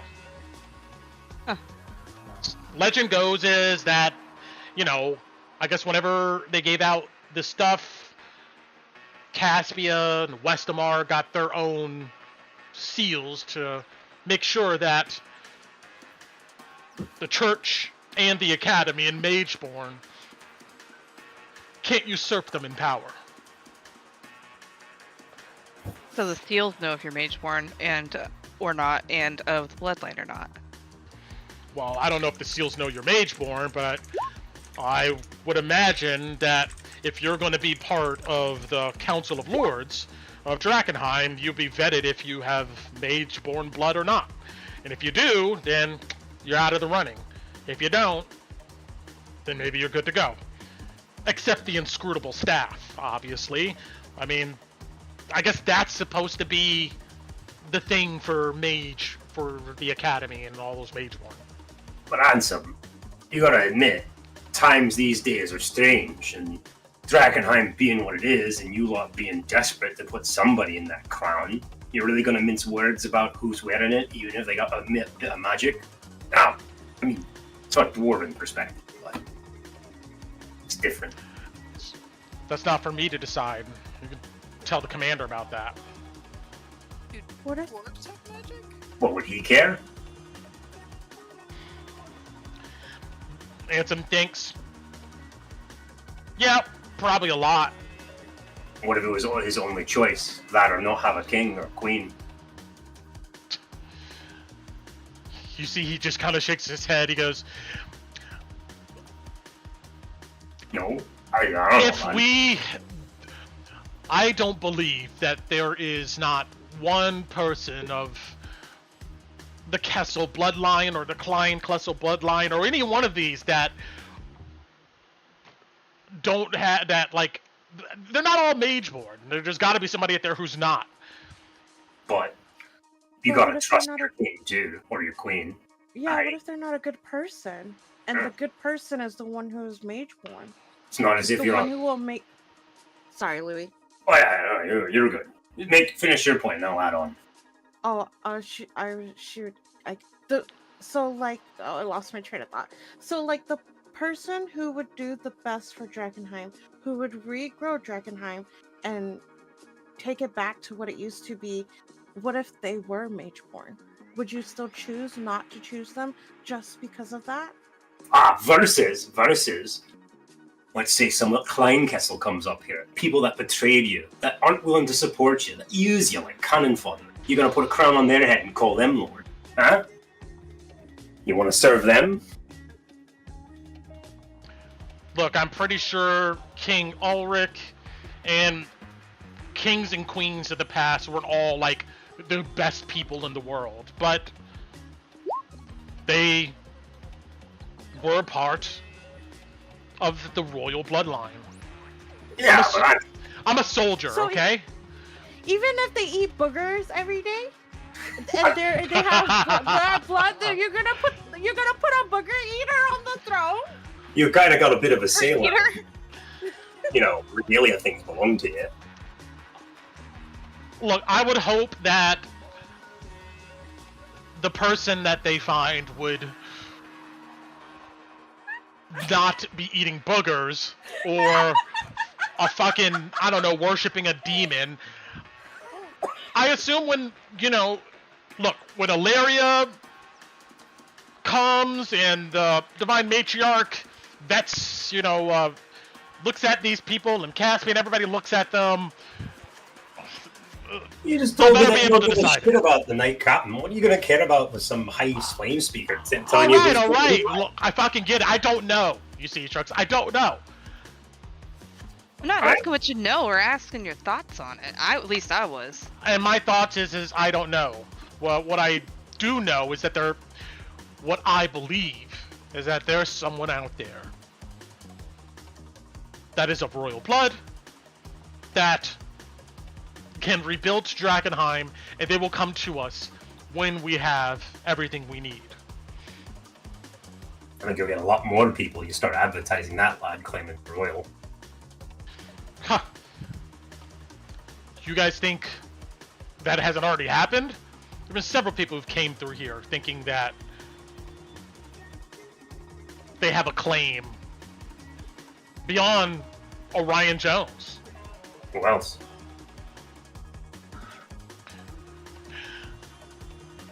He goes, there's the Jacksons. What's his name? Pluto Jackson. What kind of name is that? I mean, he claims that his nephew deserves the crown because he was somehow related to Queen Lenore, but yeah, but that's all through marriage. It's not even the right bloodline to follow. I can't say that I know his exact reasoning for it, but that's what he seems to believe, that the bloodline is there, Okay, so let's say we find somebody in our adventure that matches all descriptions of what you guys need for a king or queen or whoever. What are you offering for them? Like, what do you guys plan to do with that info or that person? Well, the Lord Commander, which is really the only person left from the previous dynasty, will vet them. And if what they claim is true, then the Lord Commander and that person would choose the person who would have the Chancellor's crest, the Spymaster's signet, the Steward's seal, and then the ceremony will be performed. But what about the church? Aren't they going to deny the claim and try to start a war over it? You see, there's a look of frustration comes over his face as it. You're asking really good questions, but you get a sense that he's not really sure how to answer those, or that he really hasn't thought about. You see, he goes, they'll fall in line. They'll have no choice once we have all of the other seals. It's either that, or if they deny the rightful heir to the throne, that would mean all-out war. That would mean that who gives a shit about the edicts of Lumen then? Interesting. So that's when you wouldn't stop caring. When the church stops caring. Yeah, that's about right. When the church stops caring. See, now All right. that. Those gonna finish the tumbler. Well, I gotta go take a leak. but I'll be right back. All right. I have a. He's got a small ladder. Question. Do we know what the crown does? Like, what does the crown give them? Why are there so many people who want to be king or queen of a dead city? Like, you're not getting any money, you're not getting any riches. All you're getting is the crown, which apparently has power. Do we know what that is? You see a smile creeps over his face as you ask these questions. Oh, I was asking out of... Well, I guess I would ask this Tina too. Yeah, Tina would ask him that. Oh, okay. I'm gonna follow Louis. Alice is gonna follow Louis. She's not letting him walk out by himself. Sorry, I didn't get ready to answer. Hold Yeah. on. Okay, I'll wait.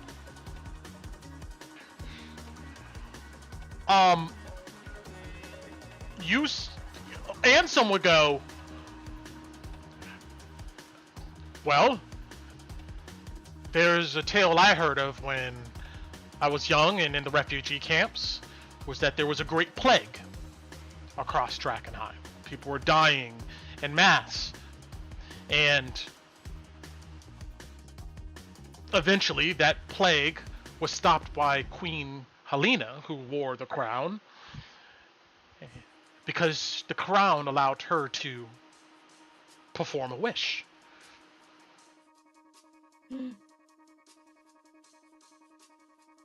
How many wishes do they get? I don't know, but all we need is one. Oh, that makes sense why everybody would want it now.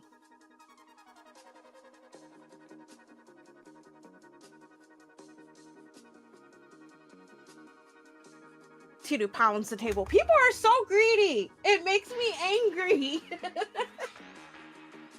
My God. Anybody else ask any questions?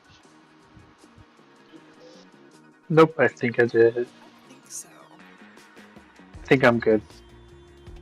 I'm kind of afraid to say something that I shouldn't, so I'm just staying quiet.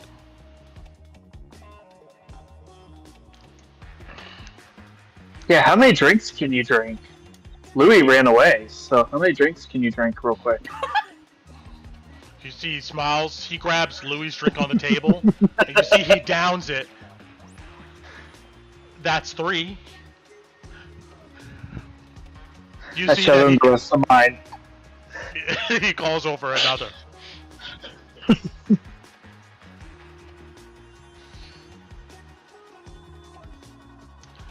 All right. I don't know what Louis is doing. But yeah, Alice would have gotten up and followed him. Unless Brent doesn't want me to.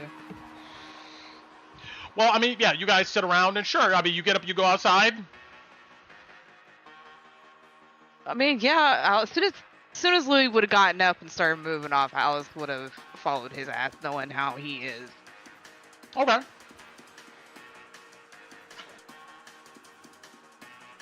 You come outside and you see Torrin standing out here now.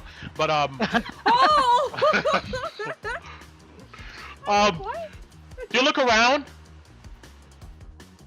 You see a homeless guy comes up to you. Goes, "Hey, you got any copper?" I'm not answering him. I'm looking for Louis. I didn't see where Louis went at all. You come out, you don't see him. No. Fuck. Yeah. Is he gonna start something? I don't know. He could start some if he wants. If he wanted to be followed, he would have said something.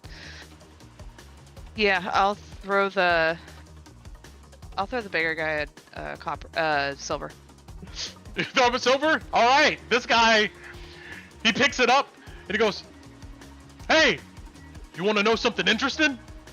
And before Why you do you even think I gave you a silver when you asked for a copper, bud? roll me a D100. Okay. 45. And just like a Skyrim NPC, he spouts off lore to you really quick. You kind of already know this a bit, but hey, you know, he'll go ahead and confirm it. He rambles a bit about how the Archmage of Drakkenheim died when the meteor fell. And the Academy has been arguing about who's going to be the next successor. You're welcome. And he walks away. Hey. What? See a dwarf where he went, walked out maybe a few seconds before me? Oh, yeah. He went around that way. He said he was looking for a place to piss. She'll toss another copper and head that way. She'll toss another silver and head that way. Sure. He tells you like around this corner here, and you walk over in that direction, and even though his token is here, you don't see him. Ain't nothing else is out here? You don't see nothing. Alright. I'll just go back here and post up to wait to see if Louis comes back. Alright. You said it's a silver for the good stuff? Yeah. Alright, so I pulled out 2, one for me, one for Anson. You do know that Chloe bought you a second round, if you want a third. Oh, we're on our third. Okay. So.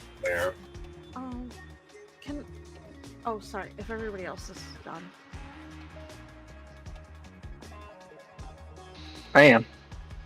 Okay, I'm gonna go up to the bartender and ask him if he has any, like, empty bottles that I can have, and any, like, extra water skins.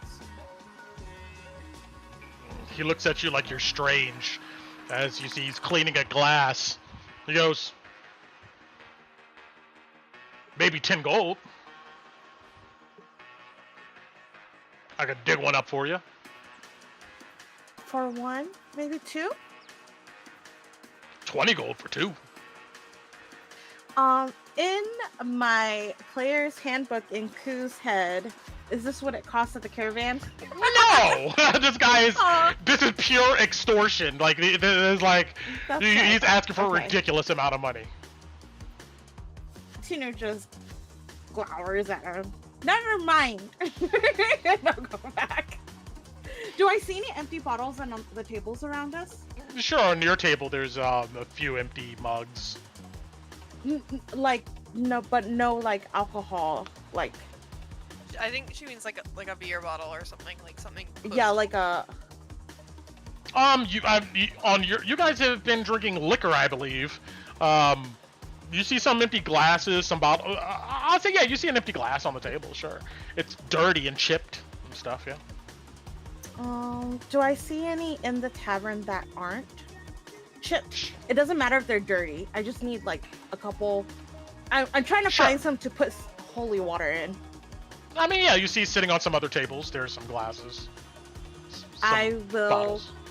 gingerly walk over and ask the people at the tables, can I have that, please? No. Alright, you walk over to the table, and they all stop talking with each other. You can see that it looks like there is some greasy cards, and they look at you, you ask for a glass, and you see this large ogre here goes, what are you gonna do for us?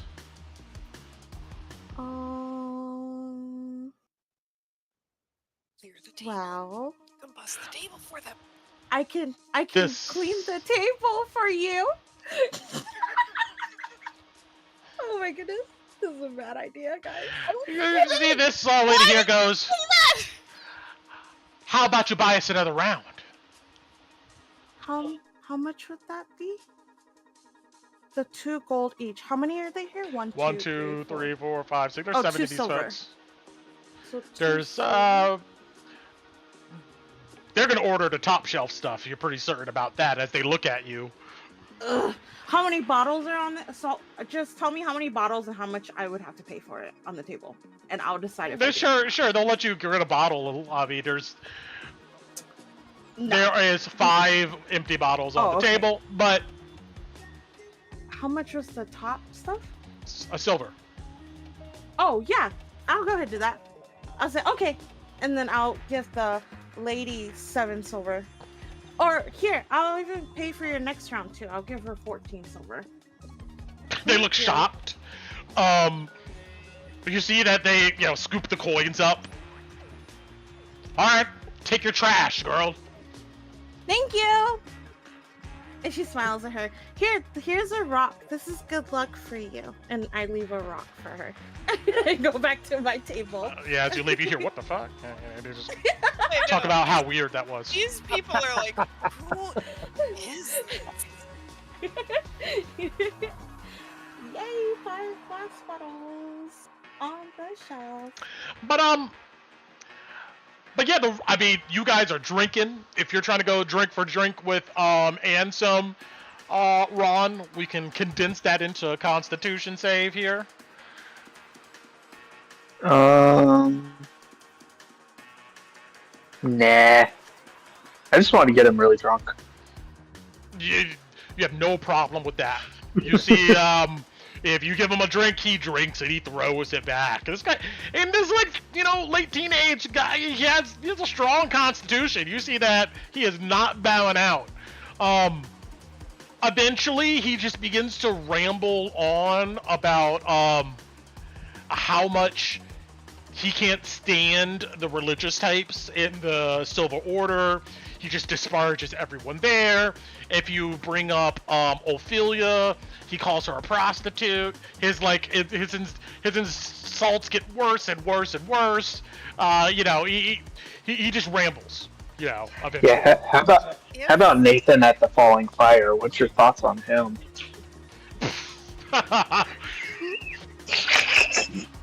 All the beggars out there walking into the mist to get themselves killed, let them do it. Yeah, but didn't you hear they're like sticking delirium in their chests as part of their rite of passage? Well, look, man, as long as they keep their crystals up their ass, I'm fine with it. Ron kind of cocks his head, not familiar with the slang. It's like, he kind of hand waves you. Chest, but okay. He goes, when we get all the seals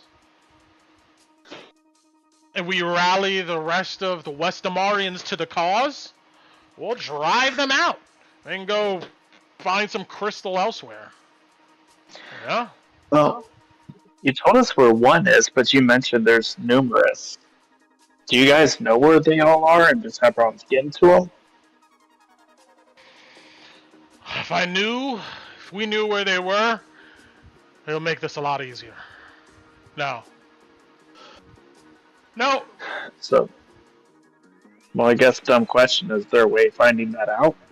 Well, we assume the inscrutable staff is in the tower. Nobody's been able to get in there. Besides the phylactery and that, and the Lord Commander's badge, I don't know. I mean, who fucking knows? We'll find them eventually. Block by block, room by room. Fair enough.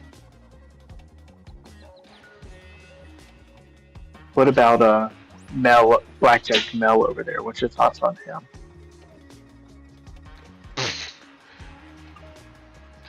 You see, he turns, just looks at you guys and goes, his days are numbered. Is that so? Oh, yeah. I mean, look at him. I could break his neck like that. He only survives around here because he has all these freaking goons who, kiss his ass and stuff. Well, the day you decide to break his neck, give us some warning so we can be there to watch. I'd love to see that one. I will. And if you miss the first time, I'll break it the other way. The second time you show up, when I came in here before, some people would try to fight me and shit. and I would kick their ass, and finally told them to fuck off and leave me alone. Can I insight him to see if he's actually kicked their ass or if he got his ass kicked and is just covering it up? Sure.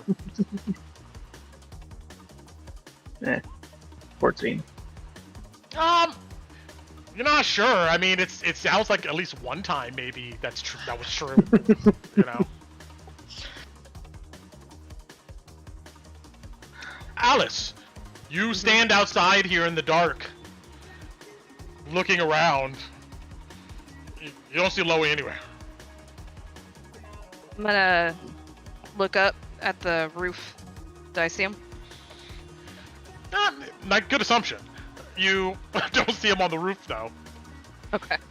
I mean, it's Louis. That's where he would go if he was trying to pop a shot at somebody. Yeah, I'll start walking around. And how's the noise level outside of here? I mean, it's not dead quiet. You can hear the muffled sounds from the bar. Yeah. Alright, I'll let out a little bird whistle. One of the ones that me and Louis use to kind of let each other know where we're at to see if he responds. You don't get any response. You can roll me a survival check, though. I'm so great at these. Let's go. 3.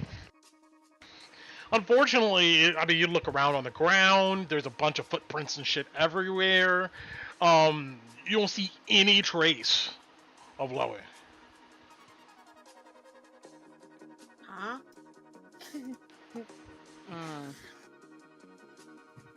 Oh shit! That's bad. I'll tell you this much. How quick he was just gone. You have to assume that some magic may have been used. But you don't see like any signs of that. He got fucking scooped up. The bank got him. Shit. There's nobody around this side at all. Nope. Eventually, you do hear, "Hey, behind you." Look at. Hi. My friend there said that you had some coin that you're willing to part with. If you got what I'm looking for, and I'm currently looking for the dwarf that came out to take a piss and seems to be nowhere. Oh, you told him to piss around the building over here. Is there anybody else over here? Hear anything? He thinks.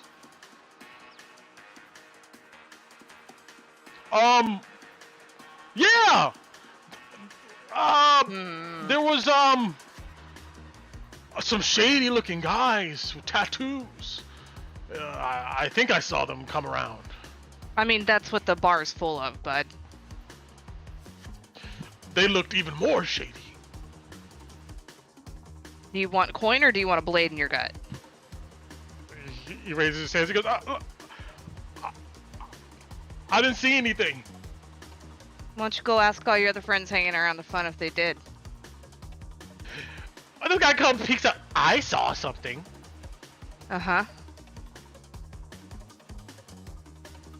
God, can they roll high, please? He goes, earlier there was some,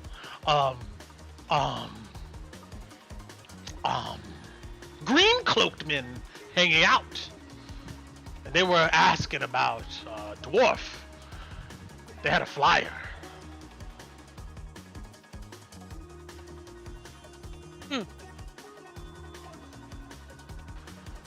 How many? I'm quite thirsty, man. I've got plenty to get you food. Better information to give me. You can get some food and a drink. There was like, oh man, 5 of them.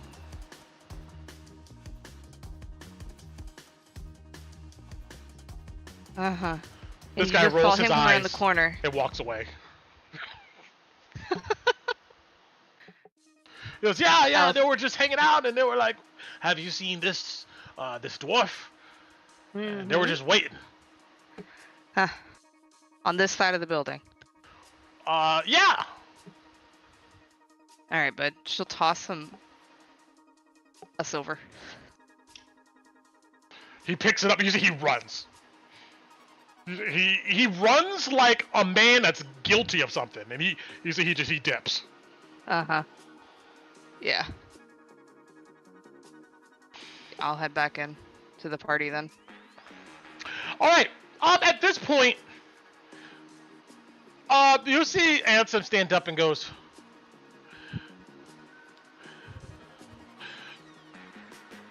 "What do you guys think of ogres?"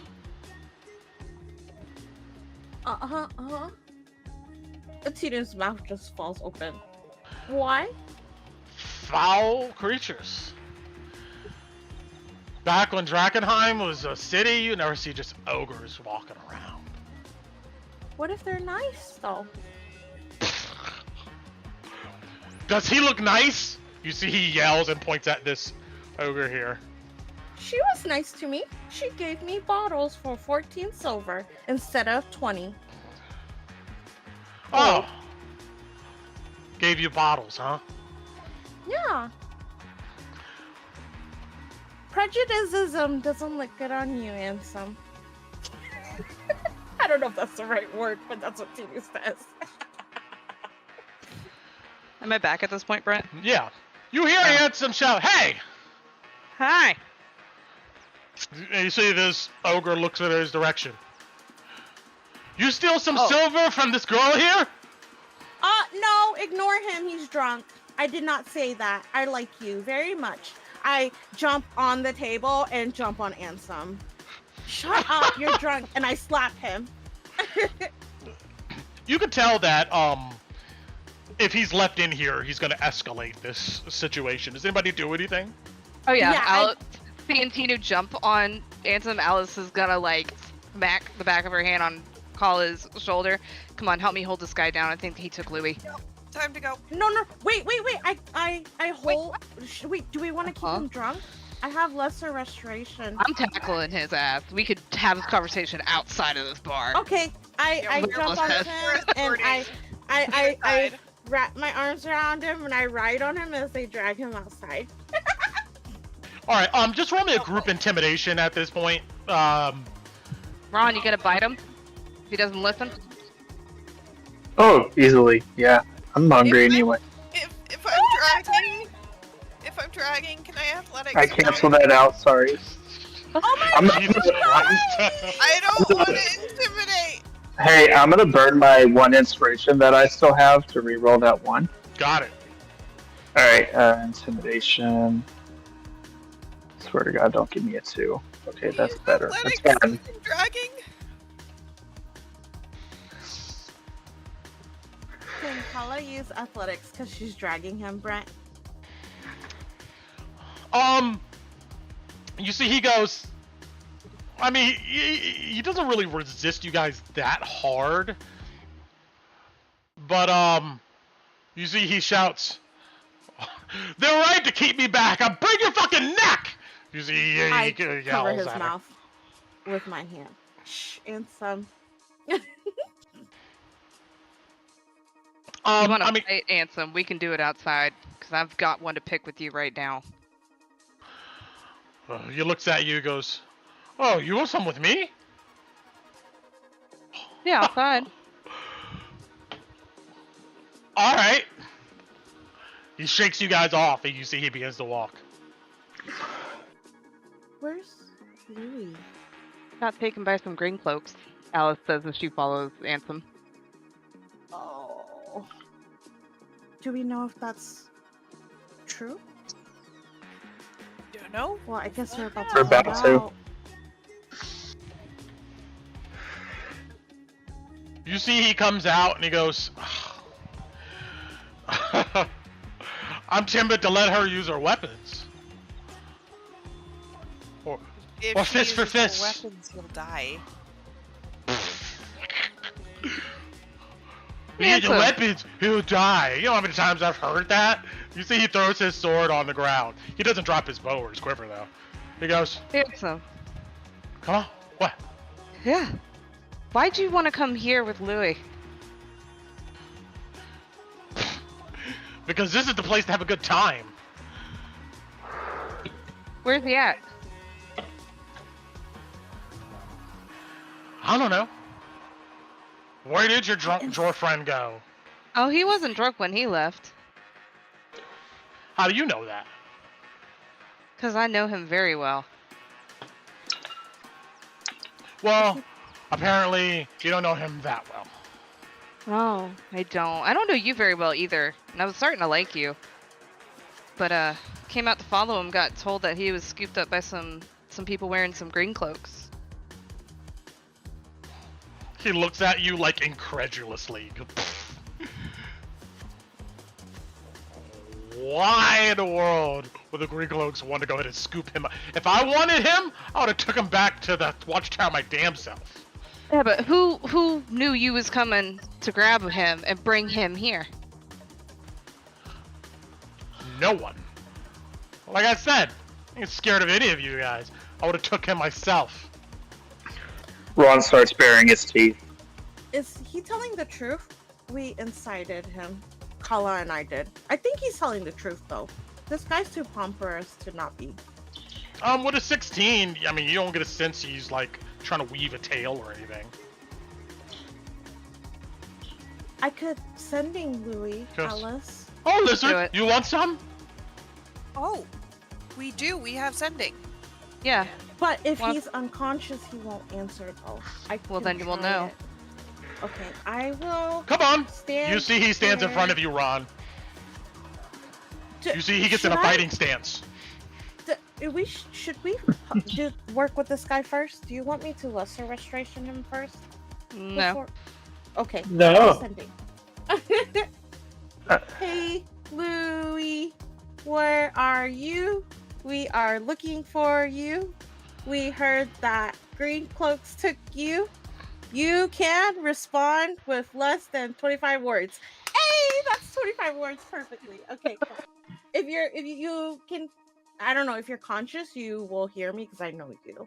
If you're unconscious, you probably don't hear me, I think. I mean, you get no response. Ron looks handsome. He didn't respond. It's because he ditched you. Handsome. Are you sure you want to do this? You're baring teeth like you want some. Ron looks at Alice, looking for approval or disapproval. I don't care what you do, Ron, but we might be running out of here quick. He might help. I'm gonna sit on your head like an alligator. And shit, what are you doing? What are you doing? I feel like I don't know if Ron would totally eat him here in front of a bar, though. Oh, I mean, it's Ron. It's Ron. That's what I was about to say. Yeah, okay, never mind. So I know we have none of this prepared, Brent, but Ron turns into a giant wolf spider right in front of him.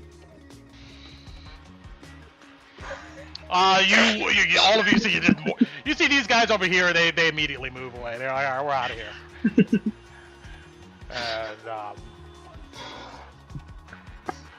And he's pretty much Aragog from Harry Potter. The bums don't run though. They sit and watch. You see Ansem's eyes go wide. He goes, "Neat trick. I could turn into a moon." You see he turns around and he like shows his butt to you. Tina turns around, covers her eyes. These two bums are they ones I've talked to already, Brent? Yeah. The other one that told you about the hood, he ran away. He's gone. Yeah. What does Louis have that he has on him all the time? His gun, Tilly. Would they have disarmed him? Probably. Anything else? Necklace? His armor. Ansem begins to like, you see he gets like in a wrestling stance, a fighting stance. Come on! Is there a way to like wrestle him down without actually dealing damage? Sure. Like, would you let me do that? Yeah. Let's do just a contested athletics here. Okay, so if no you use bonus web or athletics, something, but- you get advantage. You know. Yeah, so I'd be trying to like web him up. Essentially, is what I'd be trying to do to confine him. So Got it. it's only a +1. So I'll roll with advantage.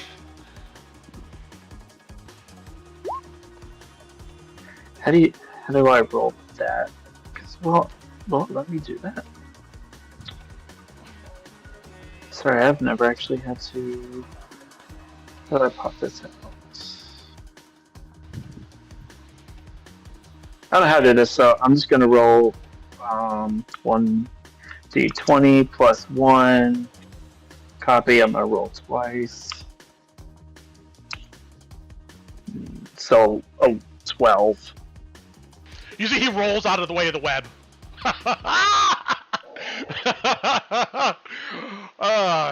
You look like a spider, but we all know you ain't one. He tries to kick you. Okay. I look at Alice and my sister. You see he misses and falls on his ass. Oh, I don't know how a spider laughs. I'm assuming it's more like of a those hissing mandibles together. There you go. Click clack, click clack. If you want to do something to him, this is the moment to do it. Yeah, I would do the same thing. Sure. I will say with him on the ground, you're able to successfully like web this guy up. But it looks like he's ripping it off almost immediately as he's rolling around on the ground. That's fine. Ron's just trying to keep him busy while the party figures out what they're gonna do. So he's not trying to hurt him. I can locate object. It's only He's got- 1,000 feet. He's got Korgoth's head on him. He's been carrying that bloody sack around. He has. No, If he they're gave it within... to Ansem already. Oh no, wait, Ansem gave it back. I'm Didn't. sorry. Give it back. He just showed him. Yeah, and he's been carrying that around with pride. I don't know if they'd take that. We He can used to- try it. If we can get an idea of which way they went, it's 1,000. I really don't think it was the green cloaks, honestly. I think I was being lied to, but somebody scooped his ass up. Wait. Oh wait, I'm not by you guys. Never mind. I mean, I'm good. not being quiet. Oh wait, Louis always has I pull out my necklace and I show it to Kala. He always has his old god pendant on him. Yeah, when was the last time you saw him pray to it? Oh. Thought of that too, Tinu. But You see Ansem has turned from trying to get out of the web to just rolling around laughing in it. oh my god, I can't. We don't have time for this. I'm I go have- over I've there. been- I'm gonna I'm fucking. just keeping it busy. Y'all do what you need to do. I put both my hands on either side of his cheek and I slap really hard. Ansem, Louis is missing. Are you gonna help us find him? Will you help us find him? He goes, look, he'll be back. He's his own man. Ugh, he's so annoying. I slap his face again and I cast Lesser Restoration to get rid of his drunkenness. You slap him, he goes, ah! You see, he coughs a bit, then you see he throws up. Oh god. I kind of tilt him to the side so he doesn't die on his own throw up. This is why we shouldn't do this anymore. You gotta help him, but he shakes you off and get off of me! And you see, he stands up. You see, he rubs his temples. Way to be a buzzkill. Well, somebody took Louis, and somebody said that it was you guys. I don't think it was you guys. I want to take that stupid dwarf. Obviously. Even if the bank wants them? Did you mention about the flyer? He goes, what? I don't know what the fuck you're talking about.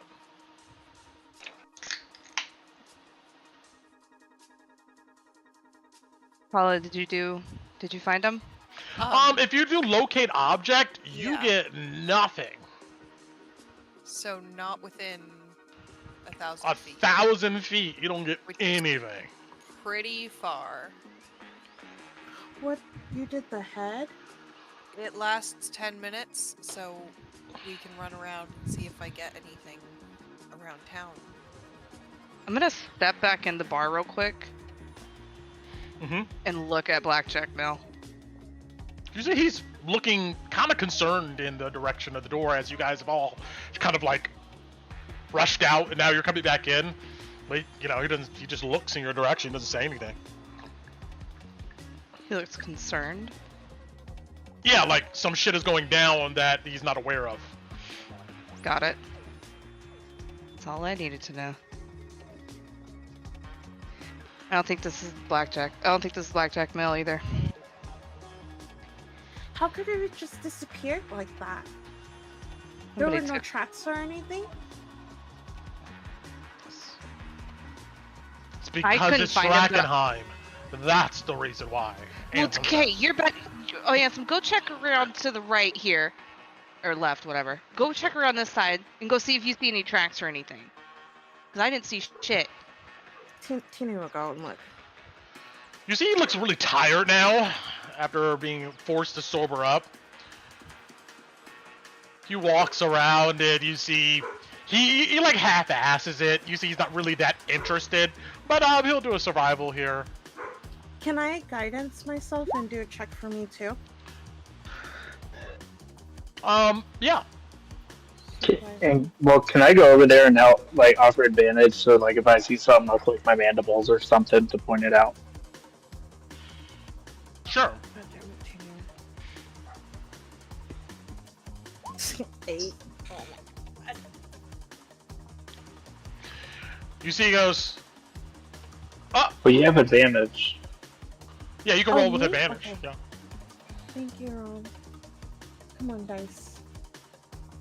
So it's 19. 20. Dirty 20. You see Ansem gestures to the dirt in the ground, and you come up and you know what looks to be some smaller but still stout boot prints. Dwarves have flat feet. Oh my god, this guy's so annoying. That's what he says. Character. Is it Louis? Or is that what he's saying? This is where the prints end.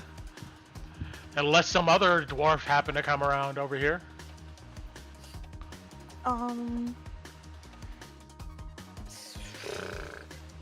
Is there anything by Louis' footprints? You look around and you see nothing. It looks like literally in mid-step, like just gone.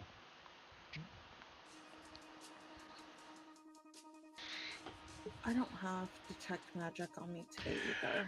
Ansem says in seriousness, probably some like forced teleportation or some shit like that. This only thing I can think of.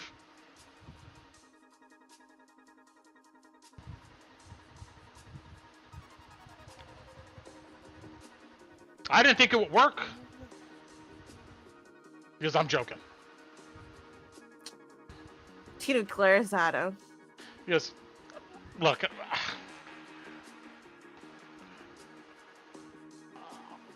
if somebody wanted him dead, he would be dead. So, somebody took him, they want him alive, which means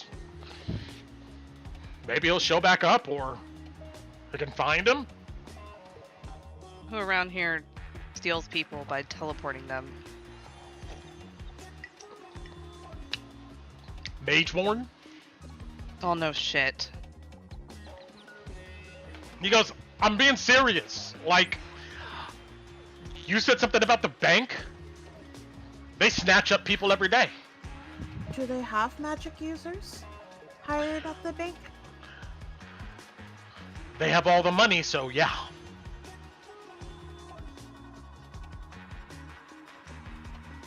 Ugh. Are they nearby? They're usually at the caravan court, but it's too late for that now, isn't it, Brent? Yeah, you know, everything kind of shuts down. And people pack up and leave. I mean, officially, but like, where do they go? Everybody goes somewhere. I don't keep up with the bank on what they do. Alright. Look, in all seriousness, you guys are alright. If I see something or hear something, you see he throws up again. Oh God. I'll let you know. Form. Ansem, we're gonna go looking. You were looking for a fight. If we find who took him, the fight's gonna happen. So you coming? I don't got time to be walking around Emberwood all You are night. gonna be drunk as shit all night, doing absolute nothing besides fiddling with your dick. So come help us. He looks insulted at that. He goes, look, I'm not wandering around out here, okay? Like I said, if Why? I see You or scared? hear something, no. Usually that's why people don't come wandering around at night.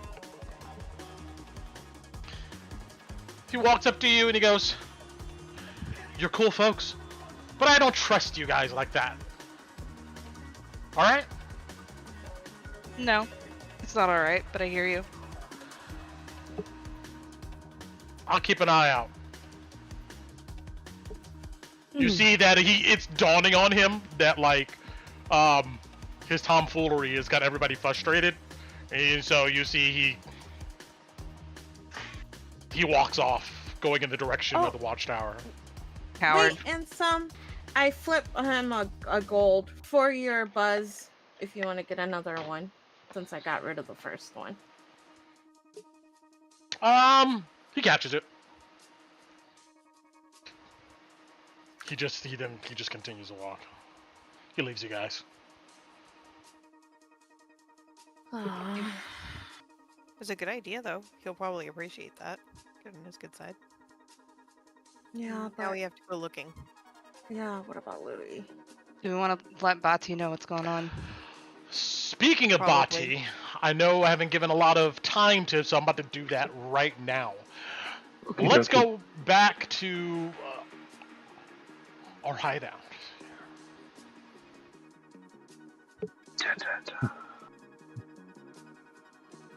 Salty feathers!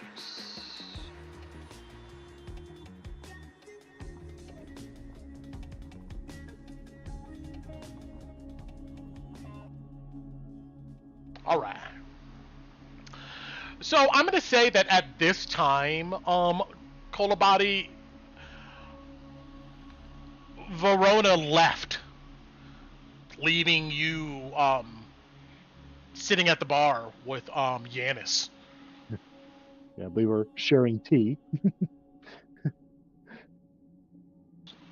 So, old friend?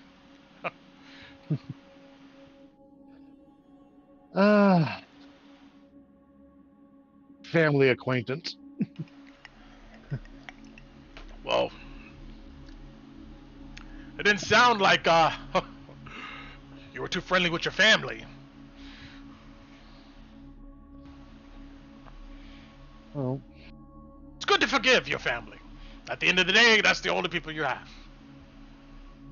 yes, and that family is the reason I'm here in Drakkenheim. Why are you here? And how did you link up with my nephew?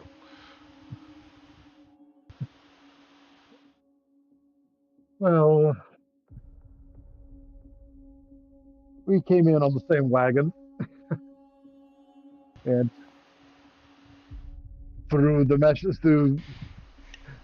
some chicanery with our lizard friend, seemed appropriate to keep together. Well, he's a good lad, you know. A little stiff, but he got that from his pops, you know. Did he also get the anger issues and the trigger happiness from them? The anger issues, 100%. The whole trigger thing, though, that's new. I mean, but a dwarf, especially while his father, has to grow up pretty quick, you know.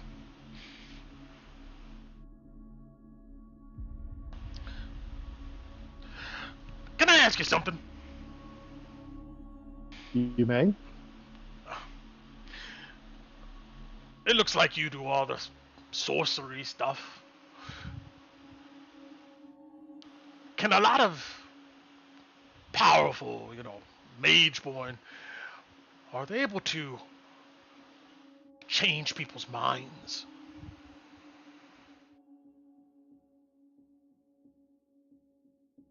Well, with the right spells or knowledge of the correct entities, easily. Entities. Easily.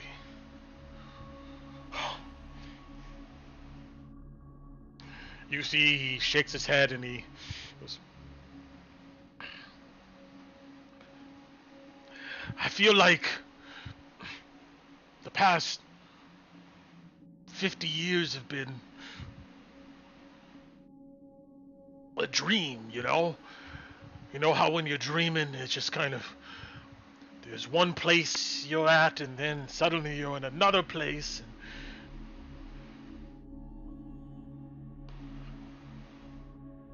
I don't know how long I've been in some places. It's like for the longest time, it was like every day I was waking up and I was someone new. You know anybody who can do that type of magic? Well, and Bobby will just laugh a little. It's like, you have to. I'm not sure if I'm the best one to answer that particular question, because when elves dream, they become other people. You see his eyes go wide. No shit. Yeah. When we tranced, we experienced the memories of our ancestors.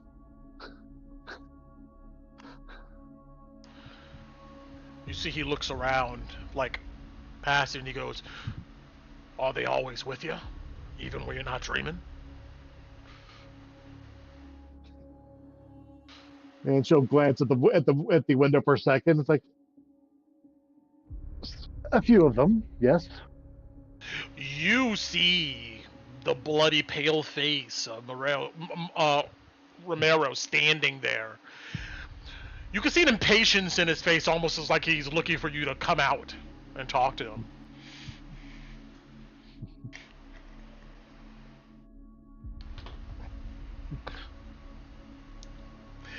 I can't explain how it happened, but it did. I was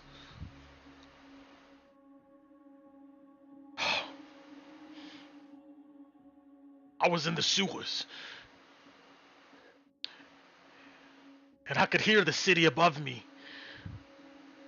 People walking, talking. It had to have been Drakkenheim. I remember seeing out of the sewer grate one of the spires of the clock tower. These shadowy figures, nothing but shadows. They led me to this place, and then the next minute I know I'm not there anymore. I'm somewhere else in the woods. It was like I was always there. And she was there. You see, he shatters the like glass out of his cup. Nimbra Broadbow. Anytime it happened, she was there.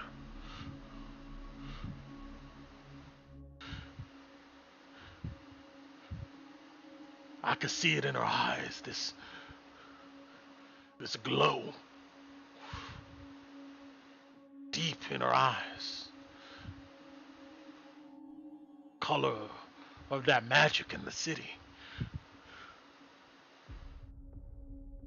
She would ask me things and I felt like I had to tell her.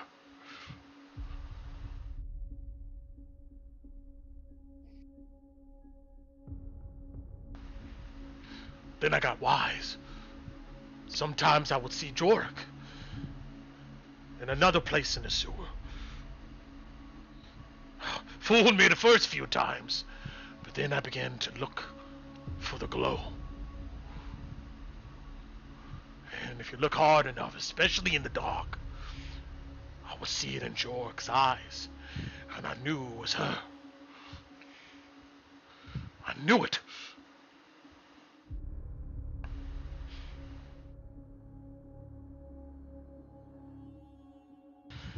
This whole years I don't remember.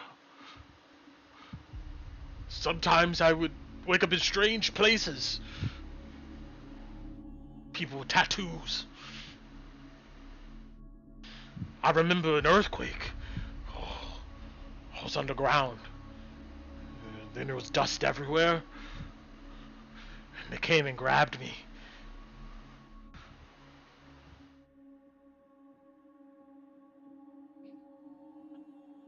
You see, he then just zones out.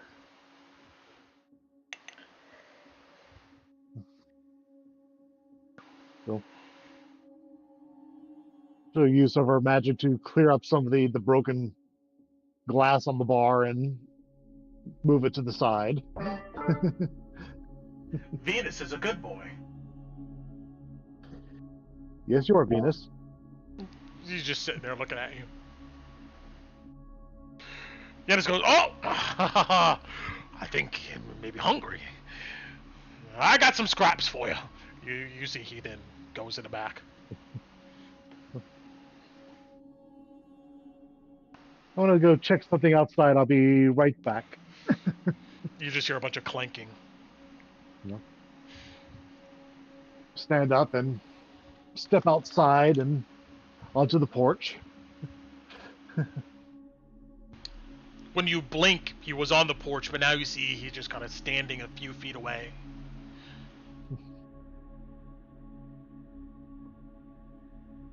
Lord Romero.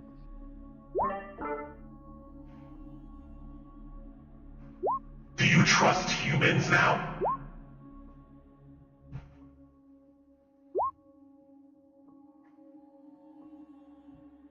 Only as much as I have so far.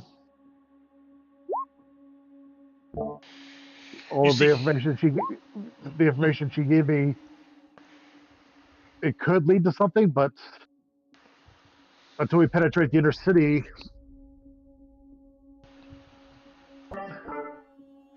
What is this about your mother?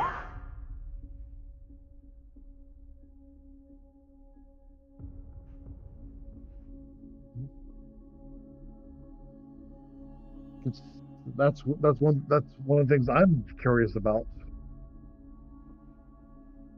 That doesn't. Is she a traitor to the cause? Because that's what it sounds like.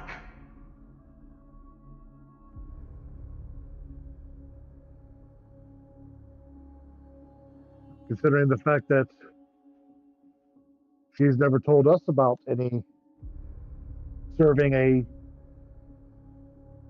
mage born inside Drakkenheim, considering. But as far as we've always been told, we've been independent.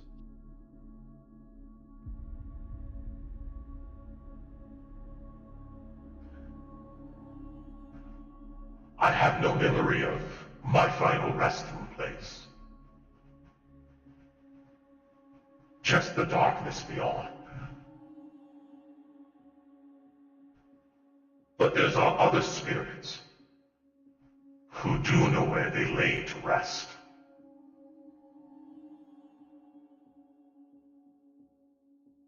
Something has made me forget.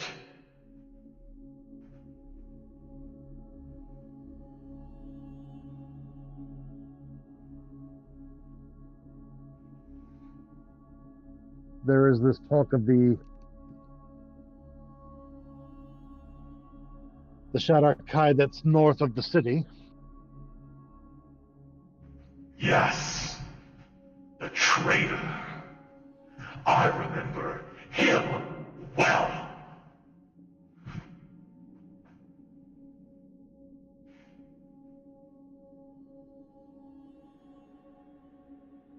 Would he know of where your grave would be?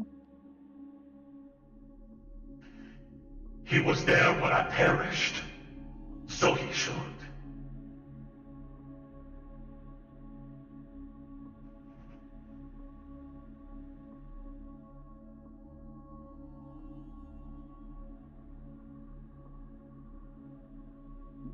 And you wish for him to confess? I need no confession. I need justice. He is part of the reason why we have fallen so far, Kolovati. All of this land around us, we roamed.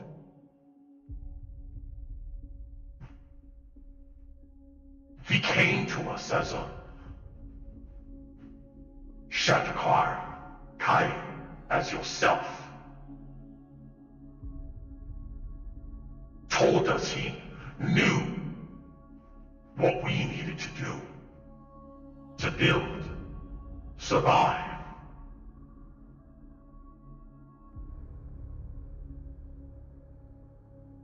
Then he betrayed us.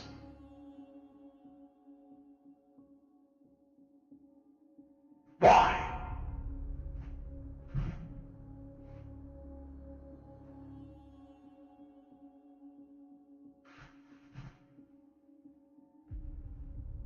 Shadakar, speak with our spirits. Like you're speaking with me. Their loyalty should be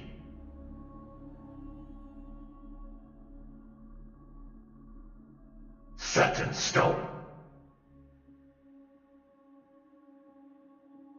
It should be.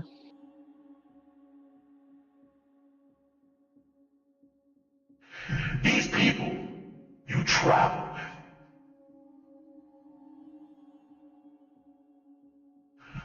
do you think they'll be helpful in our goals?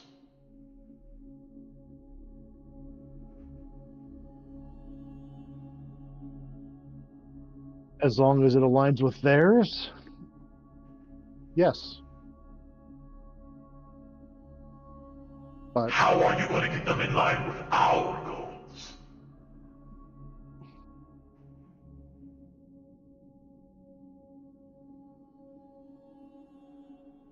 that's why I'm in the process of figuring out.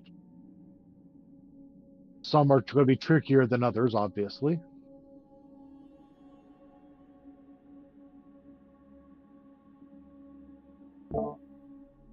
You see, he nods.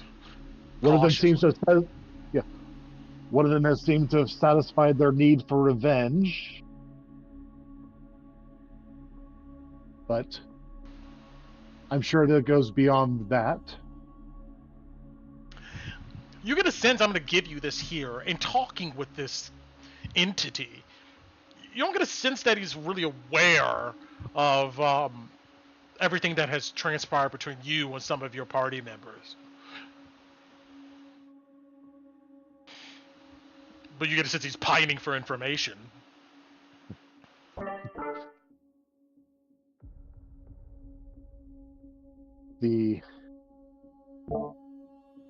dwarf apparently is very deep in debt, so is extremely mercenary at the moment. But depending how things go in his friendship with the Caspian, that may change.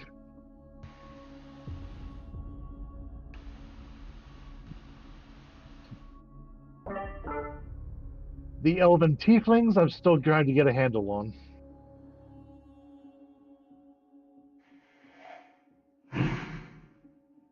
But based on one of our, based on Despair's. Never mind. That one. Well, considering that that one probably knew their mother, that may be important.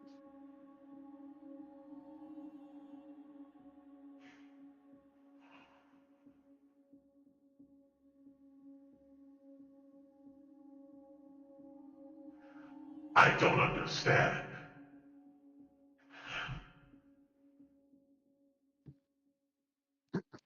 This despairs with us. With us, I mean of elven blood. So are they.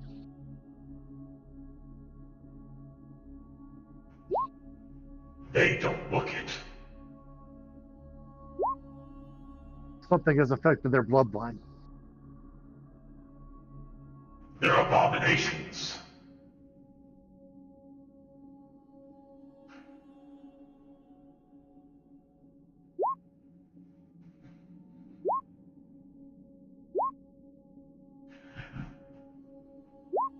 Kolabati, we have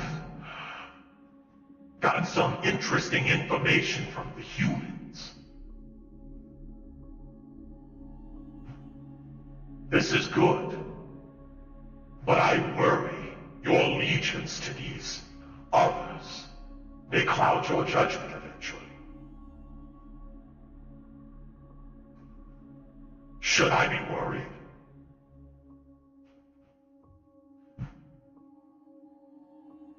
My judgment is sound, and my belief in the elven cause is sound. But there are so few of us these days, we need allies. Look what allies have done to me.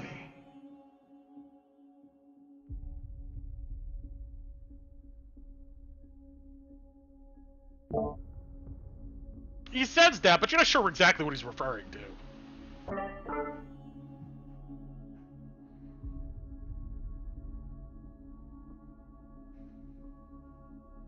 Then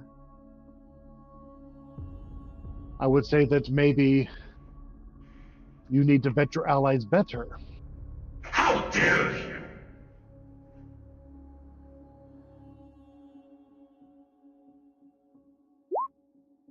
I died for our blood. And I probably will too.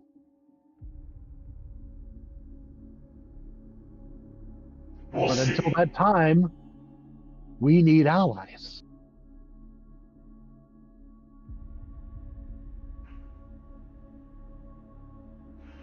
We'll see if they're true allies. Or will they betray you? Like I was betrayed.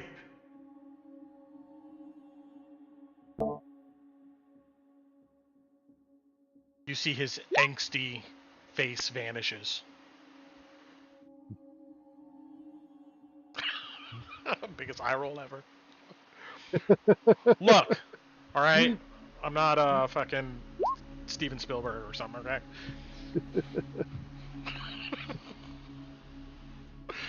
No.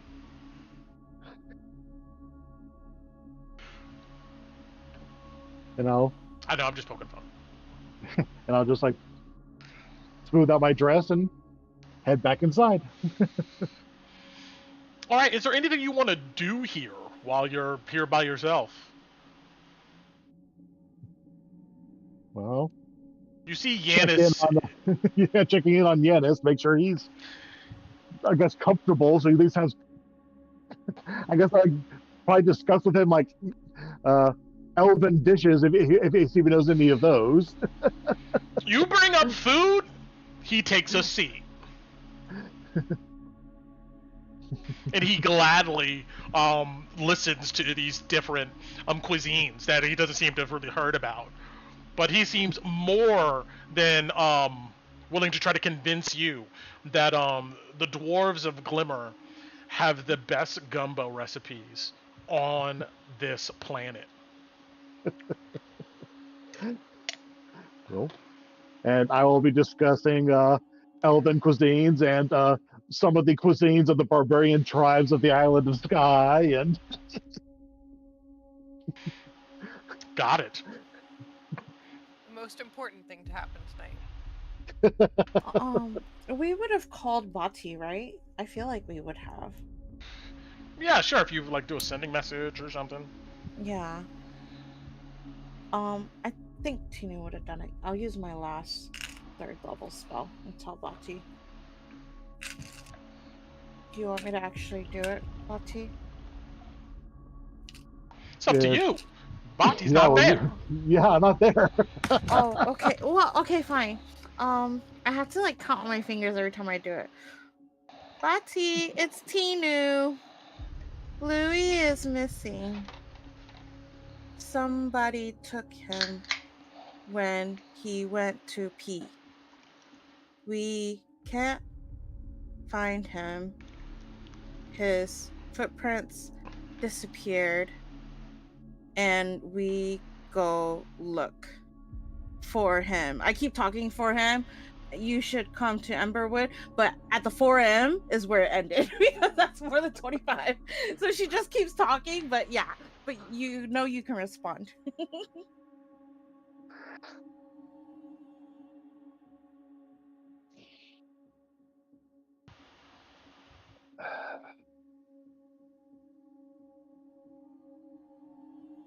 You know what's funny? I know that it's my spell, and I know that you know it's me, and I still said it's Tinu. Oh my god. Yeah, I was thinking that in my head. I was like, no. She's stressed, okay? I didn't realize it until after I did it. I was like, wait, Bati would know that it's me, but oh well. I mean, it makes sense. It's Tinu. She would totally do it. I love it.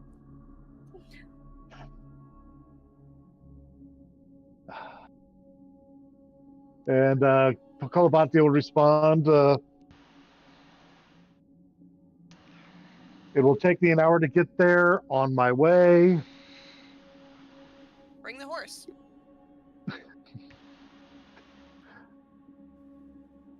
I guess I can't tell you that. Well, yeah, true. You probably could. We didn't get out. I didn't even give you like a place to meet up. Oh my god, I'm so bad at this. Well, she would have sent in as like meet at the burnt out house on the south end.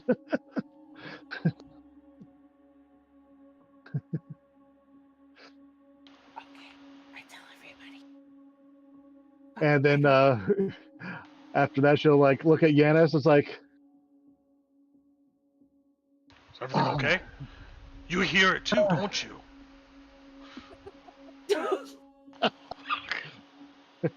That was just one of the twins. They. Oh. I think they need some help. They're going to need some help getting back to town. I think they're getting a little too drunk out there. Who? Nothing wrong with that, if you ask me. But all right. You see, he looks at Venus, who has a bowl of some stew in front that he's already demolished, and the dog's just sitting there now, just staring into oblivion. Yeah. I'll make sure this one is okay. Yeah. Give the dog a pat. keep things battened down. I'll make sure the ward up front is good, and make sure, and hopefully nothing happens. All right. Do you take the horse or do you walk? Concerning what you said there, that's definitely a rush. So I'll take the few minutes to ritually cast the alarm out front, and then I'll grab the horse and charge out. Yeah. Camp Dawn gave all the bridles, saddles, everything necessary, and yeah, Equinox dutifully goes ahead and waits for you to hop on, and you're able to make it there in half the time, like 30 minutes or so. But let's go ahead and get over to Loey here. Oh my god! Oh boy. I'm so mad at you, Lulu. I know. Did you plan this with Brent? Okay, I'll say it now. I rolled really bad on my carousing check. Oh Yeah. no! Oh, really bad. But this is all I know, so we'll see what happens. Oh my god, I was messaging Kaylee. I fucking told you this was a setup, but it wasn't a setup. As soon as it happened, I got all caps from Koo, I knew it! You guys got good instincts. Loey. Mm-hmm. You come to your senses hearing what sounds like a moving wagon. You can hear a rumbling, and you can feel it too. You open your eyes and you have a splitting headache. You feel light, and you look to see you have on just your tunic. Your armor, none. Backpack, nothing. But there is you know how when you pull a neck muscle, there's this agonizing pain on the right side of your neck, and every time you turn you could feel it. The sound of the wagging and the rumbling grinds on. If you sit up, you hear the dangling of chains. You then feel something cold, and you see that there is a clasp, a metal band around your ankle, a chain attached to it, and then that chain leads to a hook embedded in the wooden floor.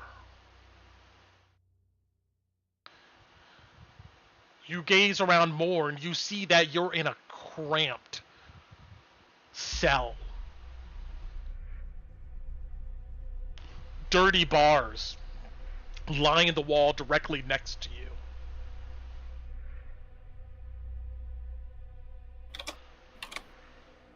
You hear what sounds like idle humming, or somebody talking to themselves. And as you blink and clarify your vision, you're on the ground in this cell, and you can see out of the bars the legs of an armored individual standing at a table. This guy seems to be looking at a bunch of stuff on this table, and it looks to be your things. You look them up and down, and their back is turned to you currently. You see on their shoulder looks to be this.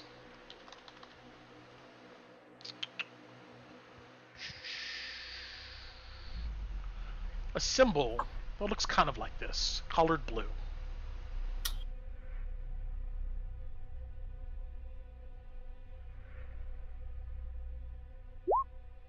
As the wagon rumbles on, they keep looking. You see that this guy looks to have Talon Shredder in his hand, and you don't know if it's loaded or not, but he looks to be looking down the barrel of it. I just pray to Gavin that he pulls the trigger. You know what? No, I'm not gonna do it because I would say 1% chance he does, but you know what? I'll do that, and then he blows his head off. And then it's like, oh, Yeah, I fate. I dare you. I'm not gonna run that risk. Let's see here. Here we go.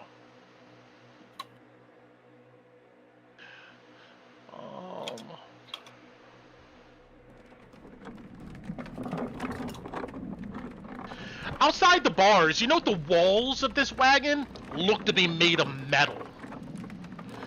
Although the floor and the ceiling, well, no, the floor is wooden. It looks to be quite spacious, even though the cell is small. Any magical effects that you maybe would have had, you don't feel any of that. With your head pounding, laying here in this cell, what do? And just for reference, I couldn't find an image of like a paddy wagon interior cell, but I did find this, which is kind of close to what we're talking about here. So it's very spacious wagon. Not that big, but the cell you're in is long like this. You know, narrow and kind of long. I will go ahead and go to the map that you are on right now. Oh boy. And I'm going to ping you right over here. Okay. Am I at full HP or how much HP do I have? You're at full HP. You're just poisoned at the moment. Oh, fun. Cool. Hold on, I'll mark down my character. And I don't have my armor, so I'll change that real quick. Through the bars of this cell and this wagon, yeah, you just see this guy with his back turned to you, just looking through stuff. You note, though, that he does open your coin purse, unfortunately, and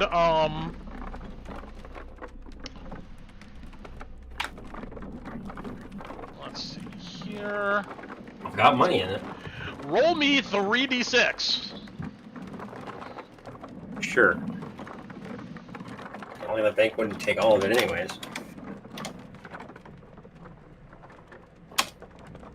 8. Go ahead and deduct 40 gold from your core sheet. As you see, you've some of these you put in small little bags. You notice that this guy, he doesn't look at you, but he looks like around. And then you see he pockets it. Okay. Now my hands, are they bound or chained, or is it just my waist that's chained to the wall? It's just your ankle that's chained to the floor. It looks like there is, the chain ends at a metal hook that's embedded in the floor. Got it. Okay. And if I'm poisoned, that means I'm going to be at disadvantage to any ability checks, right? Yes. Great. Does he have keys on him? Since he's facing away from me on his back pocket, you know, like a ring of keys that's like hanging off a belt loop or something that I can see from the bars? Roll me perception. Sure. DC's 15. At disadvantage. 13. You don't see any keys. Okay. Is there anything that looks... because I'm assuming they took everything off. Is there anything... Okay. Is there anything on him that looks like he would, that looks like something that could fit inside of a lock? You know, like a thin file or something in his pocket maybe sticking out? I don't know, even a comb handle or something. Roll me our survival. Disadvantage. Oh, being poisoned. That's a nat 1. Never mind. Unfortunately, you could smell like urine that's maybe been stained in the wooden floor coming up, but it's dirt. It's clean in here. There's nothing that you see. Okay. And I only hear this guy's like footprints and his like actions of taking the coins out and counting them. There's no other. There doesn't sound to be other people in this wagon, right? No, you don't. Roll me a perception check. Actually, you got it.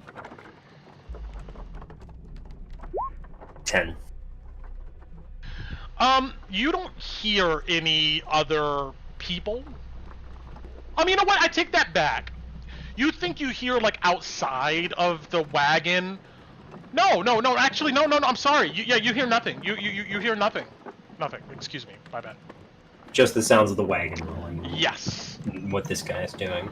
Correct. Okay.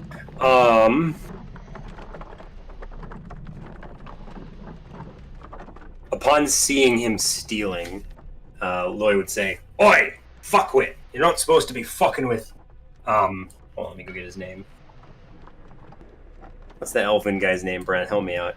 Jessen? Yeah. You're not supposed to be fucking with Jessam's quarries, you idiot. You startle him. You see he turns around and he looks at you. You see a clean-shaven face, dusty brown hair. His armor looks quite well crafted. It's a... Let's see, what does this guy got on him?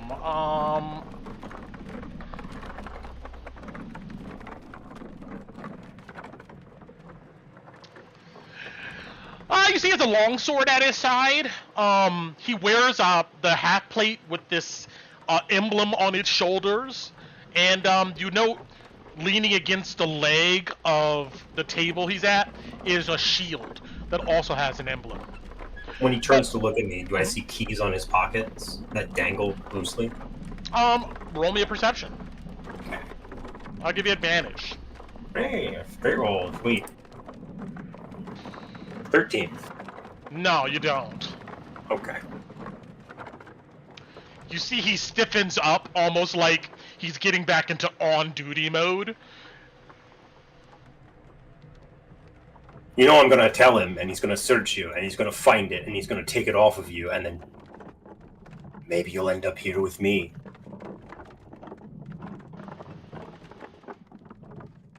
You see, first, there's like a placid look on his face, but then it turns into a frown. You're right. The banker doesn't care about coin. You're an idiot.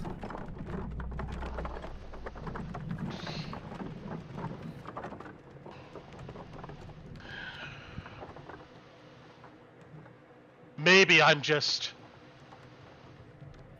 getting a few gold out here to make a forward payment on your balance.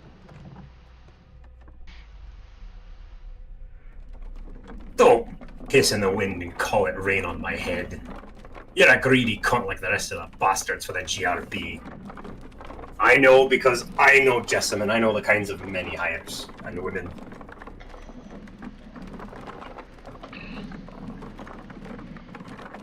You see, he walks past the cell. Mm-hmm. He looks inside. You see he goes...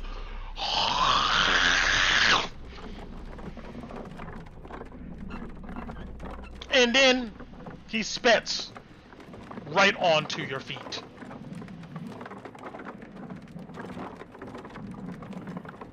What, you call that weak shit a loogie?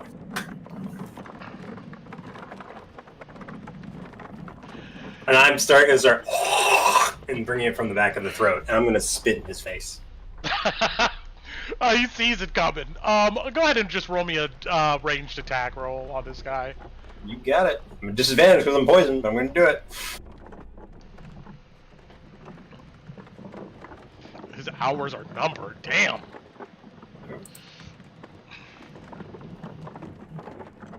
$14. You see, he moves his head, and it hits like the upper part of his armor. He looks at it and smiles. You missed. Better aim than you, jackass. If I had my gun on me, you'd be missing a shoulder. You barely touched my boot. You see he bangs on what looks to be a reinforced wooden door in the cabin area. Boom, boom, boom, boom, boom. He then opens the door, and he screams out the door, "He's up!" Yeah. Go get your warden. The wagon comes to a jolting halt after a few minutes. You see he steps out through the door, leaving you by yourself here for a moment. But he shuts the door behind him, and you hear a lock. All your stuff is still on the table. Okay. I look at the floor. Are there any, like, either loose-looking nails or, is the floor wood, actually? Yes. The floor looks to be wood, yes. Are there any slats of wood with, like, pieces, like, slightly coming up? How well built is this floor, is what I'm asking. It looks pretty solid, but well used. You note that inside this cell on the metal walls, somebody at some point had something to carve their name. You see a bunch of like small graffiti. Even the graffiti is carved into the floor. You see some places where it actually looks like nails have been taken out. And roll me, I'll give it to you. You find a floorboard where it looks like there's a nail that maybe could be pried out, but you're not sure how much time you got. I'm gonna sit on that nail, like with my hands under my butt, and slowly try to work on it with my fingers as I stare at the door. So I'll like be sitting on the floor, watching the door, trying to work that nail out. Okay.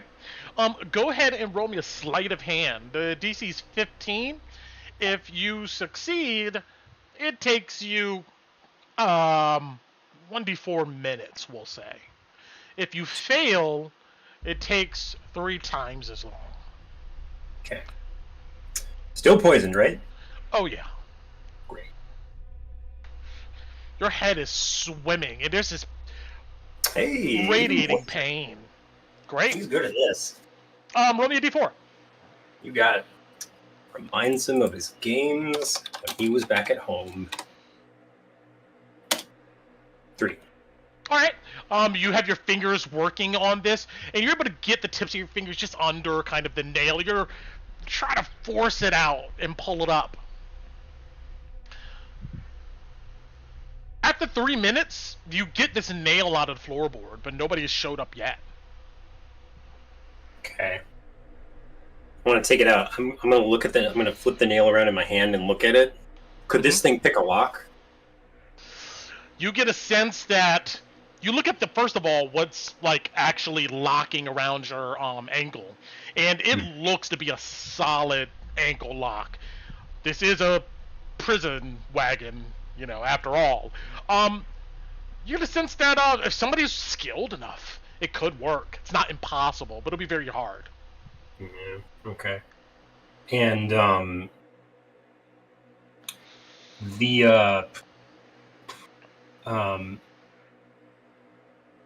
the board that this nail came out of, now that the nail's out, does the board lift up a little bit? Like, can I look under it to see if there's like a metal plate under there, or is it like empty ground? You get a sense that you maybe could do this, but you're not sure when somebody's going to come in here. Do you try it? No. Okay. I'm going to stand up. Got it. I've obviously already searched on it. I'm going to... Do I have my boots on me? Or did they take my shoes off? You're barefoot. I'm barefoot right now? Yeah. How sharp is this nail? It can draw blood, Okay. Is it small enough I could hold it in my mouth? Sure. Okay. I'm gonna gum it, so it's in my mouth. I'm gonna get up and take a look at the to hide it, and then I'm gonna take a look at the door to see how complicated of a lock this is. You, kind of stick your head. The bars are narrow, you can't stick your head completely out, but you can kind of put your face against it and look. And this lock on this paddy wagon, it looks solid, almost brand new. You get a sense that probably masterwork. It's been designed to keep people in. Okay. I'll turn around and look at the bars, because there's a window in my cell, right? Yes, you see a gridded barred kind of window, and you're able to look out it. You can feel kind of a breeze, and granted, the map here is Caravan Court, but that's not where you're at. You look out and you see fields. You get a sense that you're not in Emberwood. Shit. Okay. You do see the shadow of a few people kind of walking around the wagon. Okay. I'm going to take that nail out of my mouth. And I'm going to, inside of the pants, near the crease of the pants, I'm going to feed the nail through it so I can hold the nail. He's clenching it between his butt cheeks a little bit. He's going to feed the nail so that way he makes a little loop down below the pants, so that way it's on the underside of the pants and he can hold it there, so that way people can't tell unless they literally take their hand and stick it up his crotch and search there for a nail. They can feel it then, but he's going to hide it there. Got it. Roll me a sleight of hand. If you're successful, it takes, once again, 1d4 minutes. If you're not successful, it takes 3 times that amount. Does poison affect this? Yeah, your head is pounding. Okay. So, yeah, another sleight of hand. Yes. 10. Roll me, yeah, we're going to roll me a d4.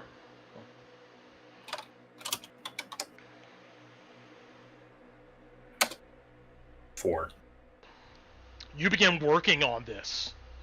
And before you're able to get done, you hear, like, some door open beyond these doors that this guy went through. I stop, and I'm going to, I'm going to just try to put the nail into the floor, so that way it looks like it's just slightly loose. If I can do that, it's going to look sure. Shit. Well, that's faster. You're able to just give it to you. You're able to do such. Just when you're done,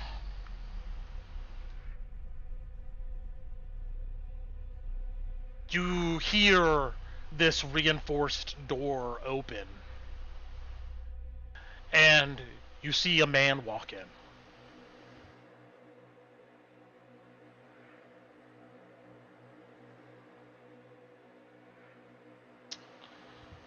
Let's go to this guy.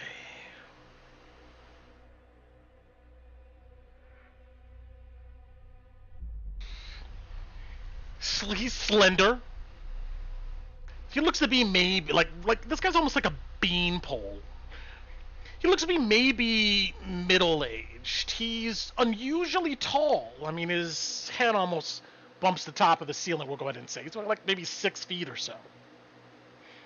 As he walks through, he has like almost perfect posture. His clothes are tailored, pressed, and made of the finest materials. He wears a crisp cape, the color of the Gedstad Royal Bank. White, blue, with a silver trim. You notice that he wears white gloves, and on his wrist is a gold bezeled watch. Actually, I'm sorry, hanging from a pocket, a chest pocket, is a gold bezeled pocket watch. He has short silver hair. And you immediately get a sense that this is a creature of business with a low tolerance for pleasantries, or sympathy, or empathy for that matter. He walks in without even, like, acknowledging you. And you see he immediately moves past the table of your things and sits down in a chair. You notice that he carries with him what looks like a ledger. and he puts it on the table. Jackson. And let's go ahead and take a break here because I need to use the bathroom. So let's take about 5 or 10 minutes here, and we'll get back to it. I need to pee really bad. So, let's see here. All right. First, there we go. Let me go ahead and bring up this guy's picture.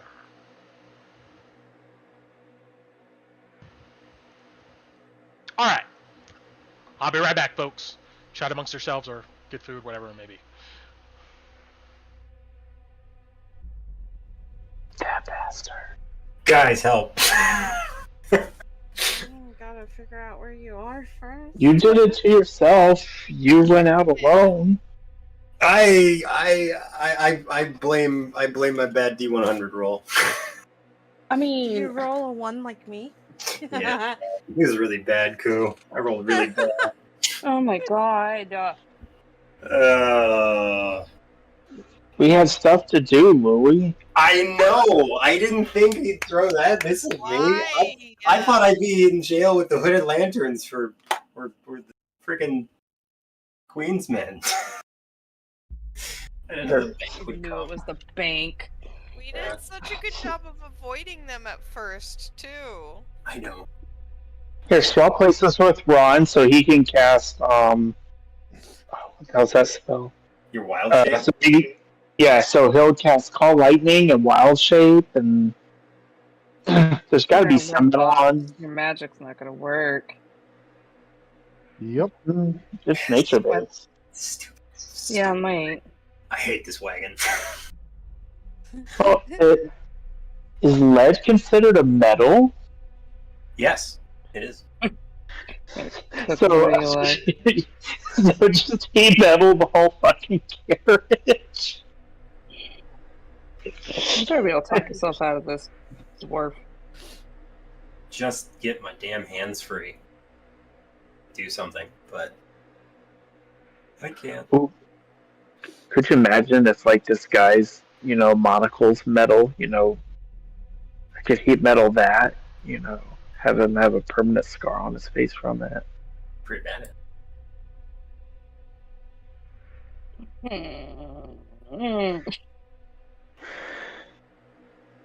You know how much money I spent on those guns?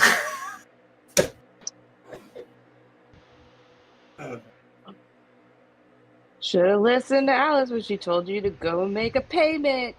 Yeah, well, people are evil.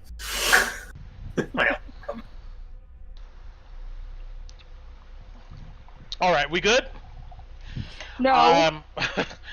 I'm hoping that that I can finish this here before our time is up. So, all right. This Jasin sits down in the chair and looks through the ledger, and you notice that this guy has elven features, but what's interesting is that his ears look to be clipped and molded, almost to look a bit more human.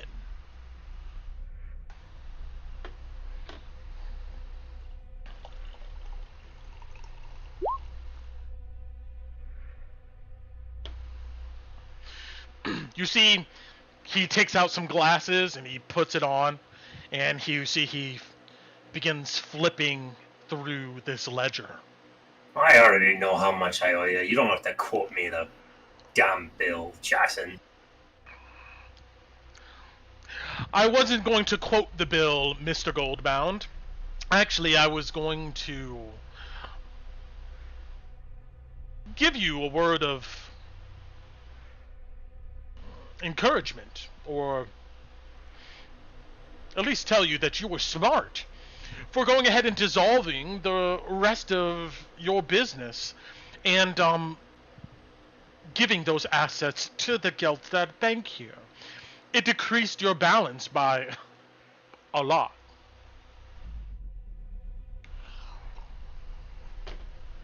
Which, of course,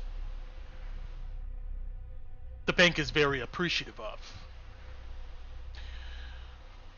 Mm-hmm. Since you already know how much you owe us, Mr. Goldbound, could you go ahead and state that amount for me? Why? You have it in that damn book. You see, he looks up at you. I just want to make sure we're all on the same page. 10,000 gold, you grubby. 10,000 gold pieces. That is correct, Mr. Goldbound. And, as you know, instead of responding to our numerous letters, you seem to disappear off of the face of Glimmer Mountain. Can you tell me why? Pay you back. Only way I know how. And what's that way, Mr. Goldbound? Why else do desperate folk come to Drakkenheim? Delirium. After all, you were interested in it when I heard about things and home. Well, that is very risky way to go about paying the gold in which you owe us. I must say that I'm impressed with your fortitude and being able to think you can come here and risk your own life to do such. But you see, he takes off his glasses and folds it and puts it on the ledger. There were other ways, Mr. Goldbound. What? You're gonna put me in some quarry and break rock in Geldstadt while you pan for coin and gold out of the river? You are incorrect. Our quarries are to the north, in the cold, snowy mountains. But that is one way, but that's not what I was suggesting. What I was suggesting is that we could have renegotiated terms. But you ran. Hard to trust a man who murders my mother. No offense. I knew you would bring this up, and I'm glad that you did. We did not murder your mother, Mr. Goldbound. I know you saw us years ago sitting across from you at a table, but what good would it do for us to kill the matriarch of your family? How would that get us the gold that is owed to us? I think you're confusing us with another group of individuals by the name of the Queensmen. They killed your mother.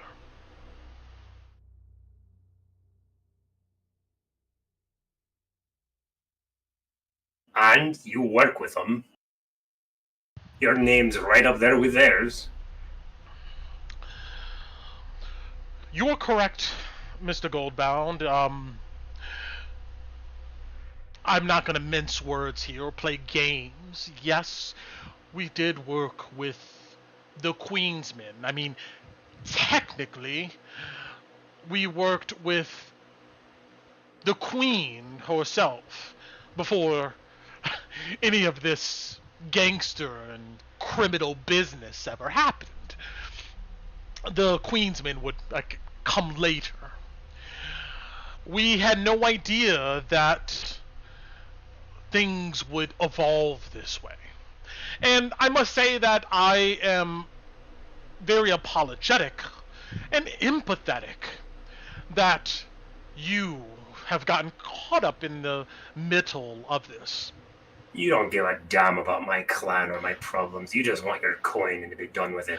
You're right, Mr. Goldbound. I don't give a damn about your family or your clan, but I do give a damn about your ability to be able to pay us. And I wished that Belva Goldbound here was able to continue our arrangement so we can continue to make money and you could continue to help out your clan or whatever you call these foreign exotic folk, dwarves.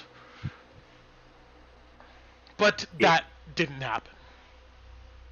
Well, your business partner sent a very nice parcel to her that made her dead inside of a week. So pardon me if I didn't come and expecting you to not do the same to me, even if you weren't involved. You see, he nods, almost like this guy's probably been thinking a lot about things maybe you would say. Yes, I understand. I get it completely, Mr. Goldbound. That was a business decision that turned out to not work for any of the parties involved, except maybe this queen of thieves. Can I make an insight check when he says that? Sure. Still a disadvantage. 21. Does he seem angry about the way it went? Like, legitimately, he didn't want it to go that way? Or is he just placating me and putting on a face? You definitely get a sense he's placating you, and it looks like he's trying to guide this conversation to some point. Okay.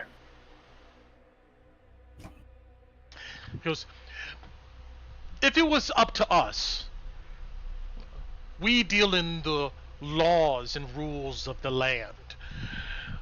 Belva, your mother, would still, of course, be doing business with us, and everyone would be happy, and you and I wouldn't be here having this difficult conversation. But that did not happen. What happened, Mr. Goldbound, was the Queen of Thieves, like you said, poisoned and killed your mother. And tried to take over your business. Now, unfortunately, there was not any good ways to, I guess, stop that before it happened. But here we are now, trying to right these wrongs. I wish that I could forgive the 10,000 gold coin. Actually, the original balance being 20,000 gold coins. And you and your clan can live in peace in the holes of that mountain. But I can't do that. Like, you have a Thane to report to. I believe that's their name. I have higher-ups that are looking to... Okay, you get it. I know all about the Duchess Ursula and Von Sydow and all that shit. I looked into you too, Jackson. Don't you forget that. Got a head on my shoulders, and it's not as if you skulk around in the shadows like the Queen's men do. No. And I'm glad you did look into the business. It shows a due diligence. But what I want to get to here, Loey, is that I want to help you. He snorts at that. I really do. I want to turn this into how things should have been. And how things should have been is Westamar and Geldstad has tried for years to get the Glimmer Dwarves to come out of their holes and engage the world through business dealings like the bank and the Goldbound clan. That got interrupted by the Queen of Thieves. But I think we may be able to go ahead and salvage this in a way. If you're willing to listen. Chained to a fucking cell, lad. What the hell do you expect me to do but listen?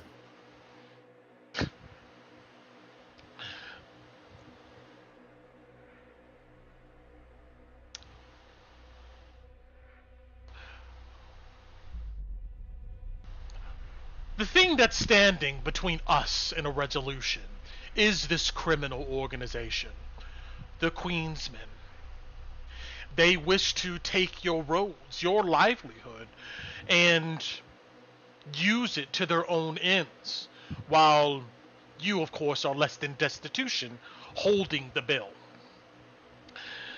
Now, in these instances here, where I come across an individual who owns an extreme amount of coin to the bank, there's few negotiation points.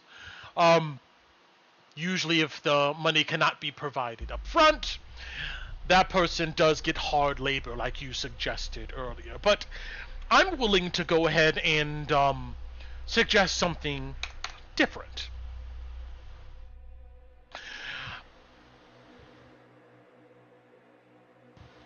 This Queen of Thieves, she's been grooming you, Loie, whether you realize it or not. You and your sister Clara, Goldbound.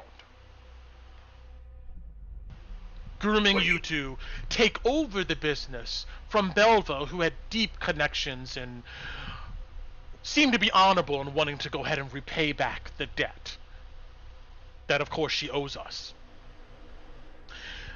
This Queen of Thieves needed someone more impressionable, like your sister, and knowledgeable of how these routes work, like yourself. So they killed her.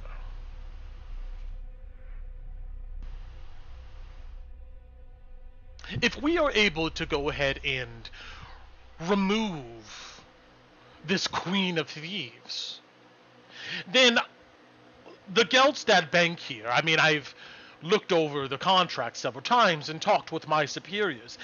They would be willing to come to, I think, something that you would be happy to accept. What I have here is the math in front of me. You owe 10,000. With the Queen of Thieves eliminated,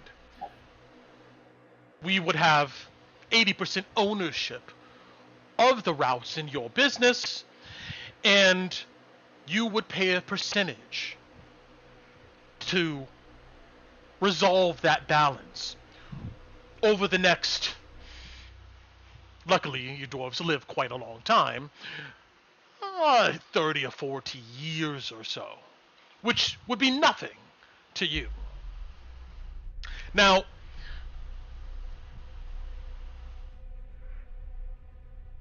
you, from what I understand, are hanging around a lizard, a red-headed woman who I believe is from Caspia. We have yet to fill in the blanks on that. Actually, I'm sorry. We have filled in the blanks on that. A couple of tieflings, one of them each has a horn. Some mageborn from Eladria, and a half-orc that has some history with Drakkenheim. With these individuals here, it seems like you've made at least some headway in Emberwood. It may be possible for you to go ahead and dedicate your time to eliminating the Queen of Thieves. Does that sound like something you would be interested in?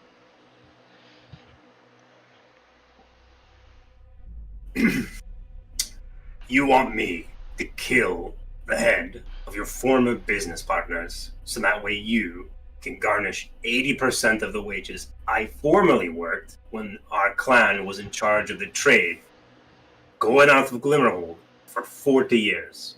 That's your deal? I didn't sign the contracts, Loie. Your mother did. We also went through all of the rights to get the Thane on board. This is something that is not just easily unraveled. Look,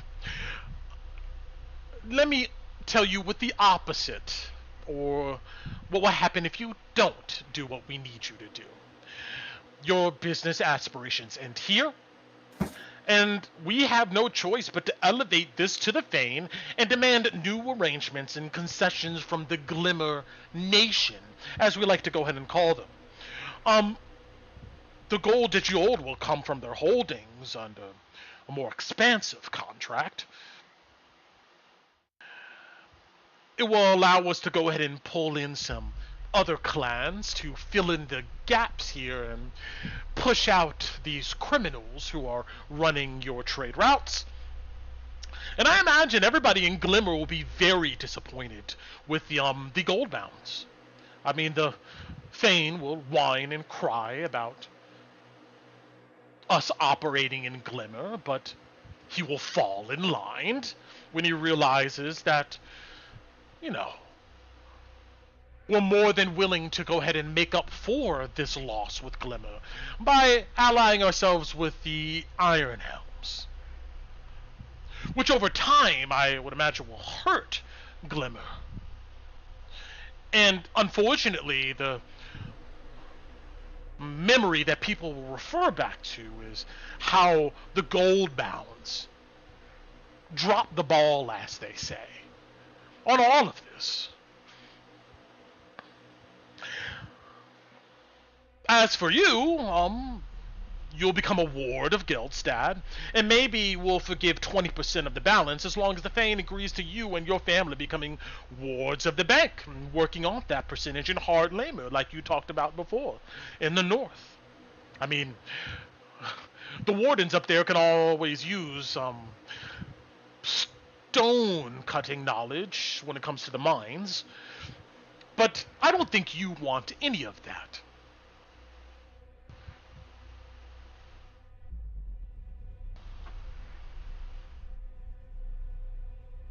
How do you know so much about the Queen of Thieves? You actually met them?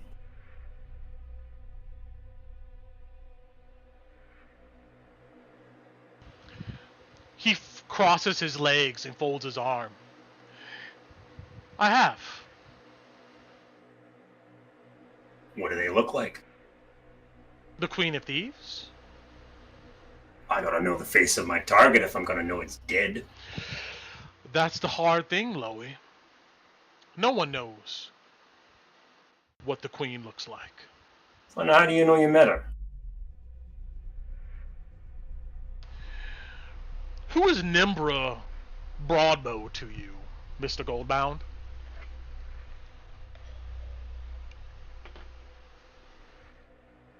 A sword point. Why? What if I told you she doesn't exist? Go on. I'm listening. What if I told you over the past 50 to 100 years or so, this Nimbra Goldbound has been working to plant herself deep in your family? That, as you know now, to take over your business, to funnel money into her operations.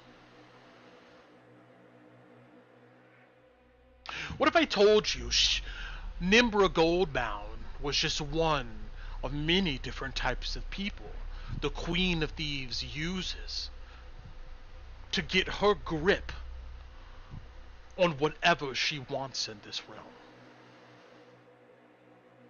Are you saying she can change her face when she wants? Like with magic? That's exactly what I'm saying, Loey.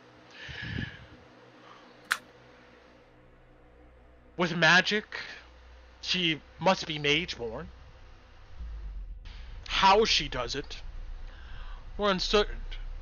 But what we do know is that Nimbra Broadbow is not the only alias out there. What she did to you, she's done to other people, Loey. Lords, kings, queens. Your Duchess? I'd hope not. I can't give you 100% accuracy on that, but I'm 99% sure her tendrils haven't got that far. But if she could, she would. Oh yeah. After all, you're the bank. Exactly.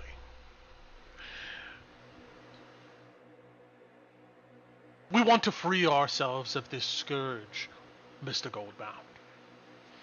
it's good business for Westamar and for the rest of the realm. And we believe that she thinks you're still important. Why? She has everything. What the fuck does she need from me?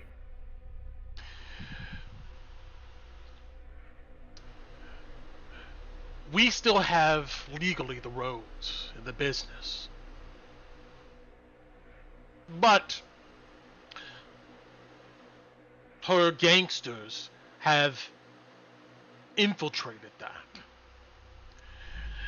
If she can get someone like you, an actual gold bound, on board, then maybe she believes she can force our hand through you for a different type of negotiation.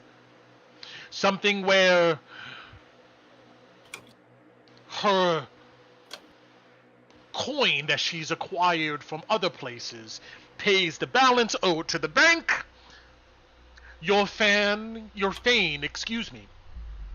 is happy. You get put back in place as her pawn. The queen's pawn. And then she uses you. Not for 20, 30, 40 years, but until she's done using you. And then you, maybe your sister, whatever children that you would have in the future, will be subjected to the same fate of your mother. You don't want that.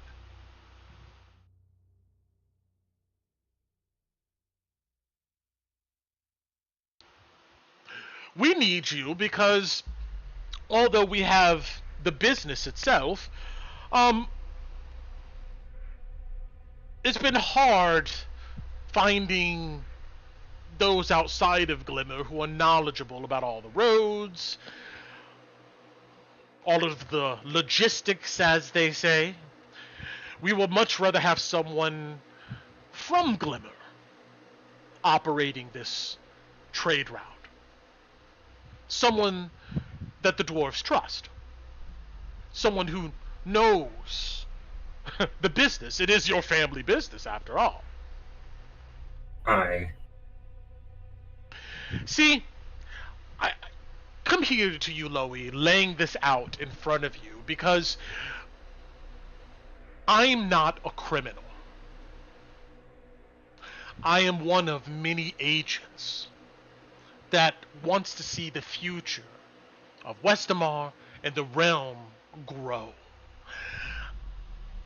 I resolve this, I get another ranking under my belt, and I go off to do other things. And you never get to see me again. Everyone's happy. You take down the posters? You know, I thought it was going to be much more difficult to go ahead and nab you, considering your friends seem to follow you wherever you go. But I'm glad we were able to seize the opportunity when we could. But to answer your question, if we get a commitment from you, an agreement, you see he takes out a page from a flap in the binder, then yes, the posters come down. Let me read it.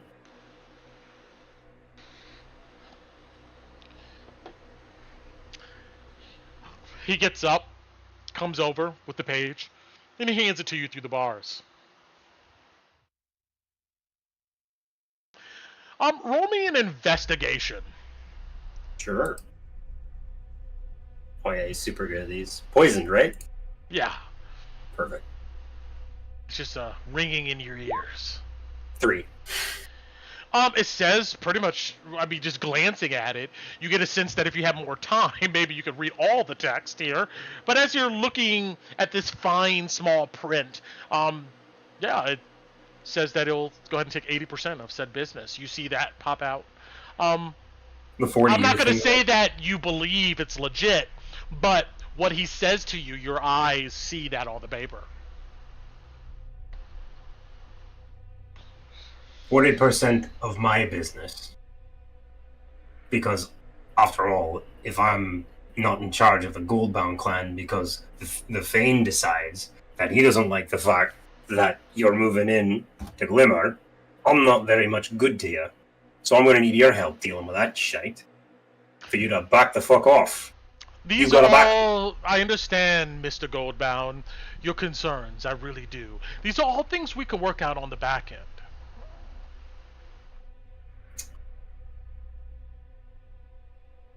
I can agree to killing the Queen of Thieves. That's easy enough. You note that he shifts in his posture, almost like he seems to be quite pleased at that statement. The business stuff, though, I have to read. And I would definitely call this, and he just gestures about the prison cell, duress. Well, Loey, what did you expect us to do when you ran? Let me pay off my fucking debt the way I wanted. It would have been great to know that before you ran away. Like I said, thought you were in bed with a bunch of crazy criminals what tried to murder my mother. I understand that, and I am deeply apologetic that that's the impression we left. But, we thought we were doing business with someone who was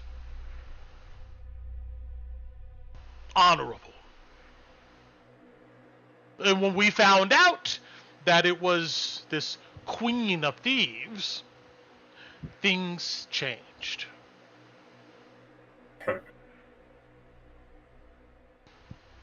Well, it's time, Loey, for the dwarves of Glimmer to come out of their holes and join the rest of the world in the great game of commerce. And with this, you see, he points at the document, this will help do that. You can help build a new Westamar. Westamar's dead. You don't have a king or a queen.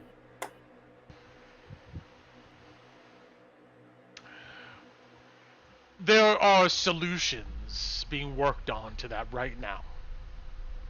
Oh? What kind of solutions? Because as far as I'm concerned, you don't have any royal stakes to back up. What do you care about that, Mr. Goldbound?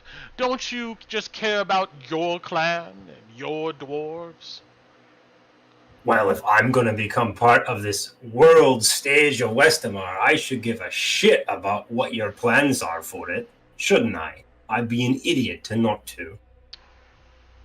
Sell me something I'll like, and I'll sign the page. What do you care about what happens to Westamar? I'm just... because I live in it, you jerk. Well, you live in the mountains, and from what I understand in our records, the Fane and the Glimmer dwarves wish to persist in that state, right? Yes, but maybe I don't want to live there forever.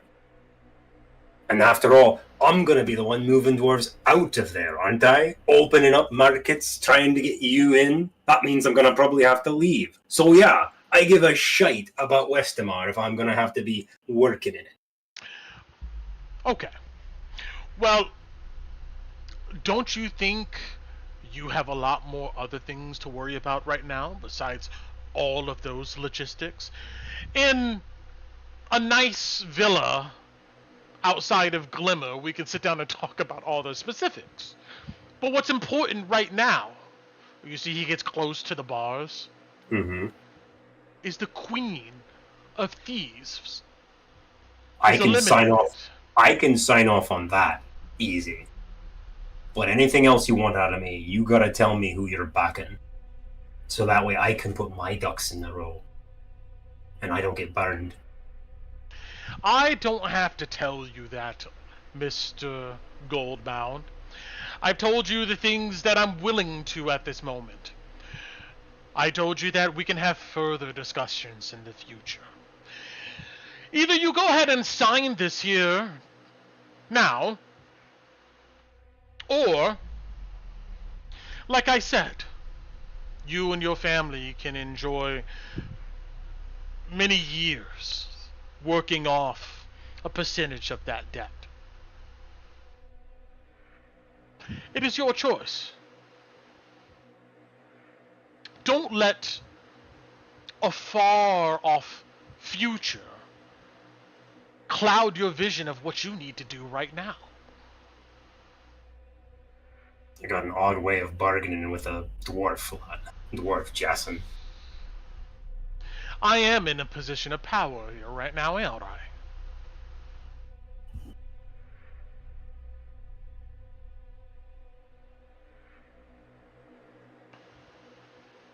Look, I want to build some faith between us. You don't have to answer me now. You see, he takes the paper from your hands. Mm. I will give you 72 hours. I can sign it if you tell me who you want to back for Westamar. Now. You don't have to wait 3 days. I'm sorry, Mr. Goldbound. I cannot divulge that information here at this moment. I don't know enough about your allies. And although I do think you want to reestablish the Goldbound family, I don't know everything about maybe your future motivations. Dwarves are slippery. I've dealt with many of them in the past. Can I make an insight check? Is he being coy when he's trying to avoid that question, or does he honestly not know? Like how informed does this guy feel when he's making these? Is he trying to deflect? Sure, go ahead and roll me an insight. Oh, it's a net one. All right, never mind. You don't get anything from this guy besides what he said. I'll think about it. You have 72 hours.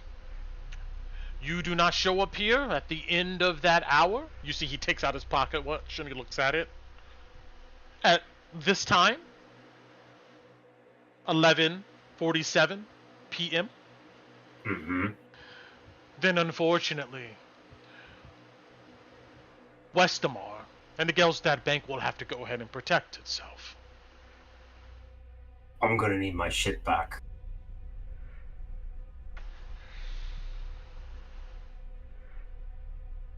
Unless you want me to stay in here for 3 days and think. No.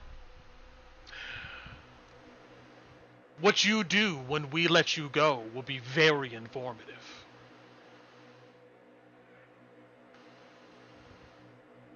Alright. Oh, and by the way, I didn't appreciate that jackass of a man what took 40 gold out of my coin pouch and called it down payment and pocketed it. You see his facial expression does not change. You see he goes ahead and walks back towards the door, exits it. About 5 minutes later, if you want to do something in that moment, let me know. But Nope. You see he comes back with 2 armored individuals. They pack up all of your stuff, and they take all of your stuff out of the wagon. Okay. Is the guy there that took my money? Oh yeah, he's there. And there's another guy. You see then, with both of them standing at the cell. I'll go ahead and put them on the map. Obviously, these guys are being cautious.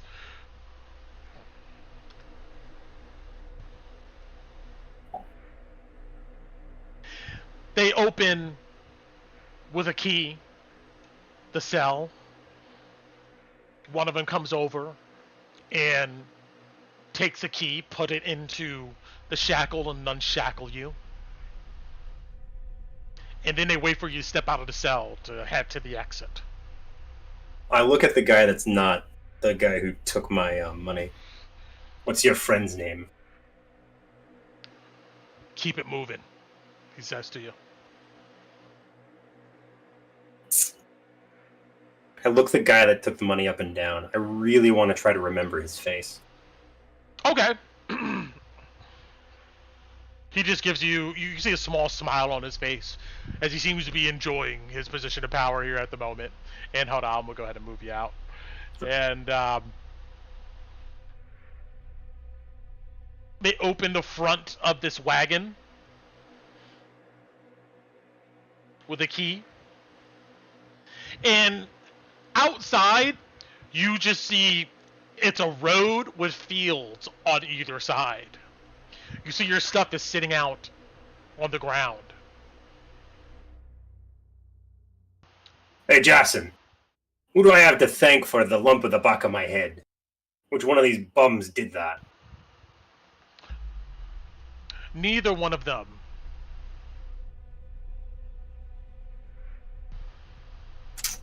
Fine, then.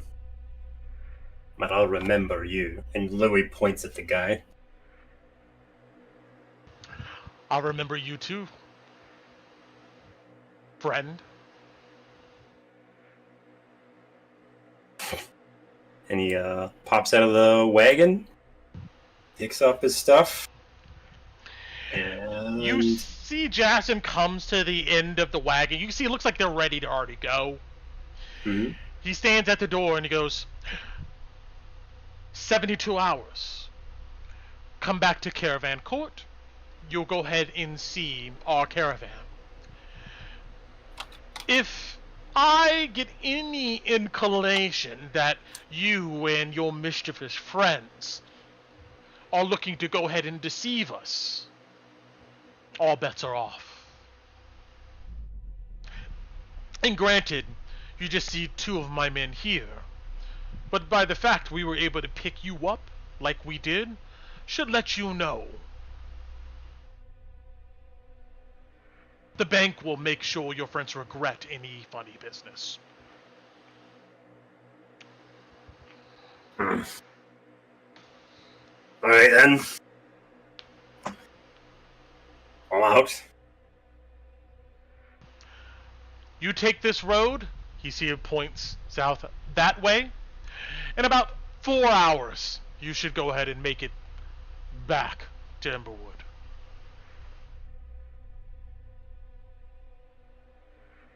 You see, he shuts the door, and you see the wagon, and also in front of this wagon, it looks like there's 3 other white and blue wagons. They all begin to pull off, leaving you standing there. Bastard. I gotta put a hole in his head for scrubbing me. And he grumbles to himself as he puts his armor back on and puts his weapons on him and gets ready to head out. He heads out across the road, back towards Drakkenheim. All right, and that's where we'll go ahead and end it. All right, next session, I promise you guys, we'll get back to the action in Drakkenheim. It was just too juicy of a carousing role to not exploit, so had to do it. Had to do it. I don't blame you. If I was the DM, I would too. All right, I'm cutting the stream. We're done. Goodbye. Bye, Bye, stream. Out. Good morning.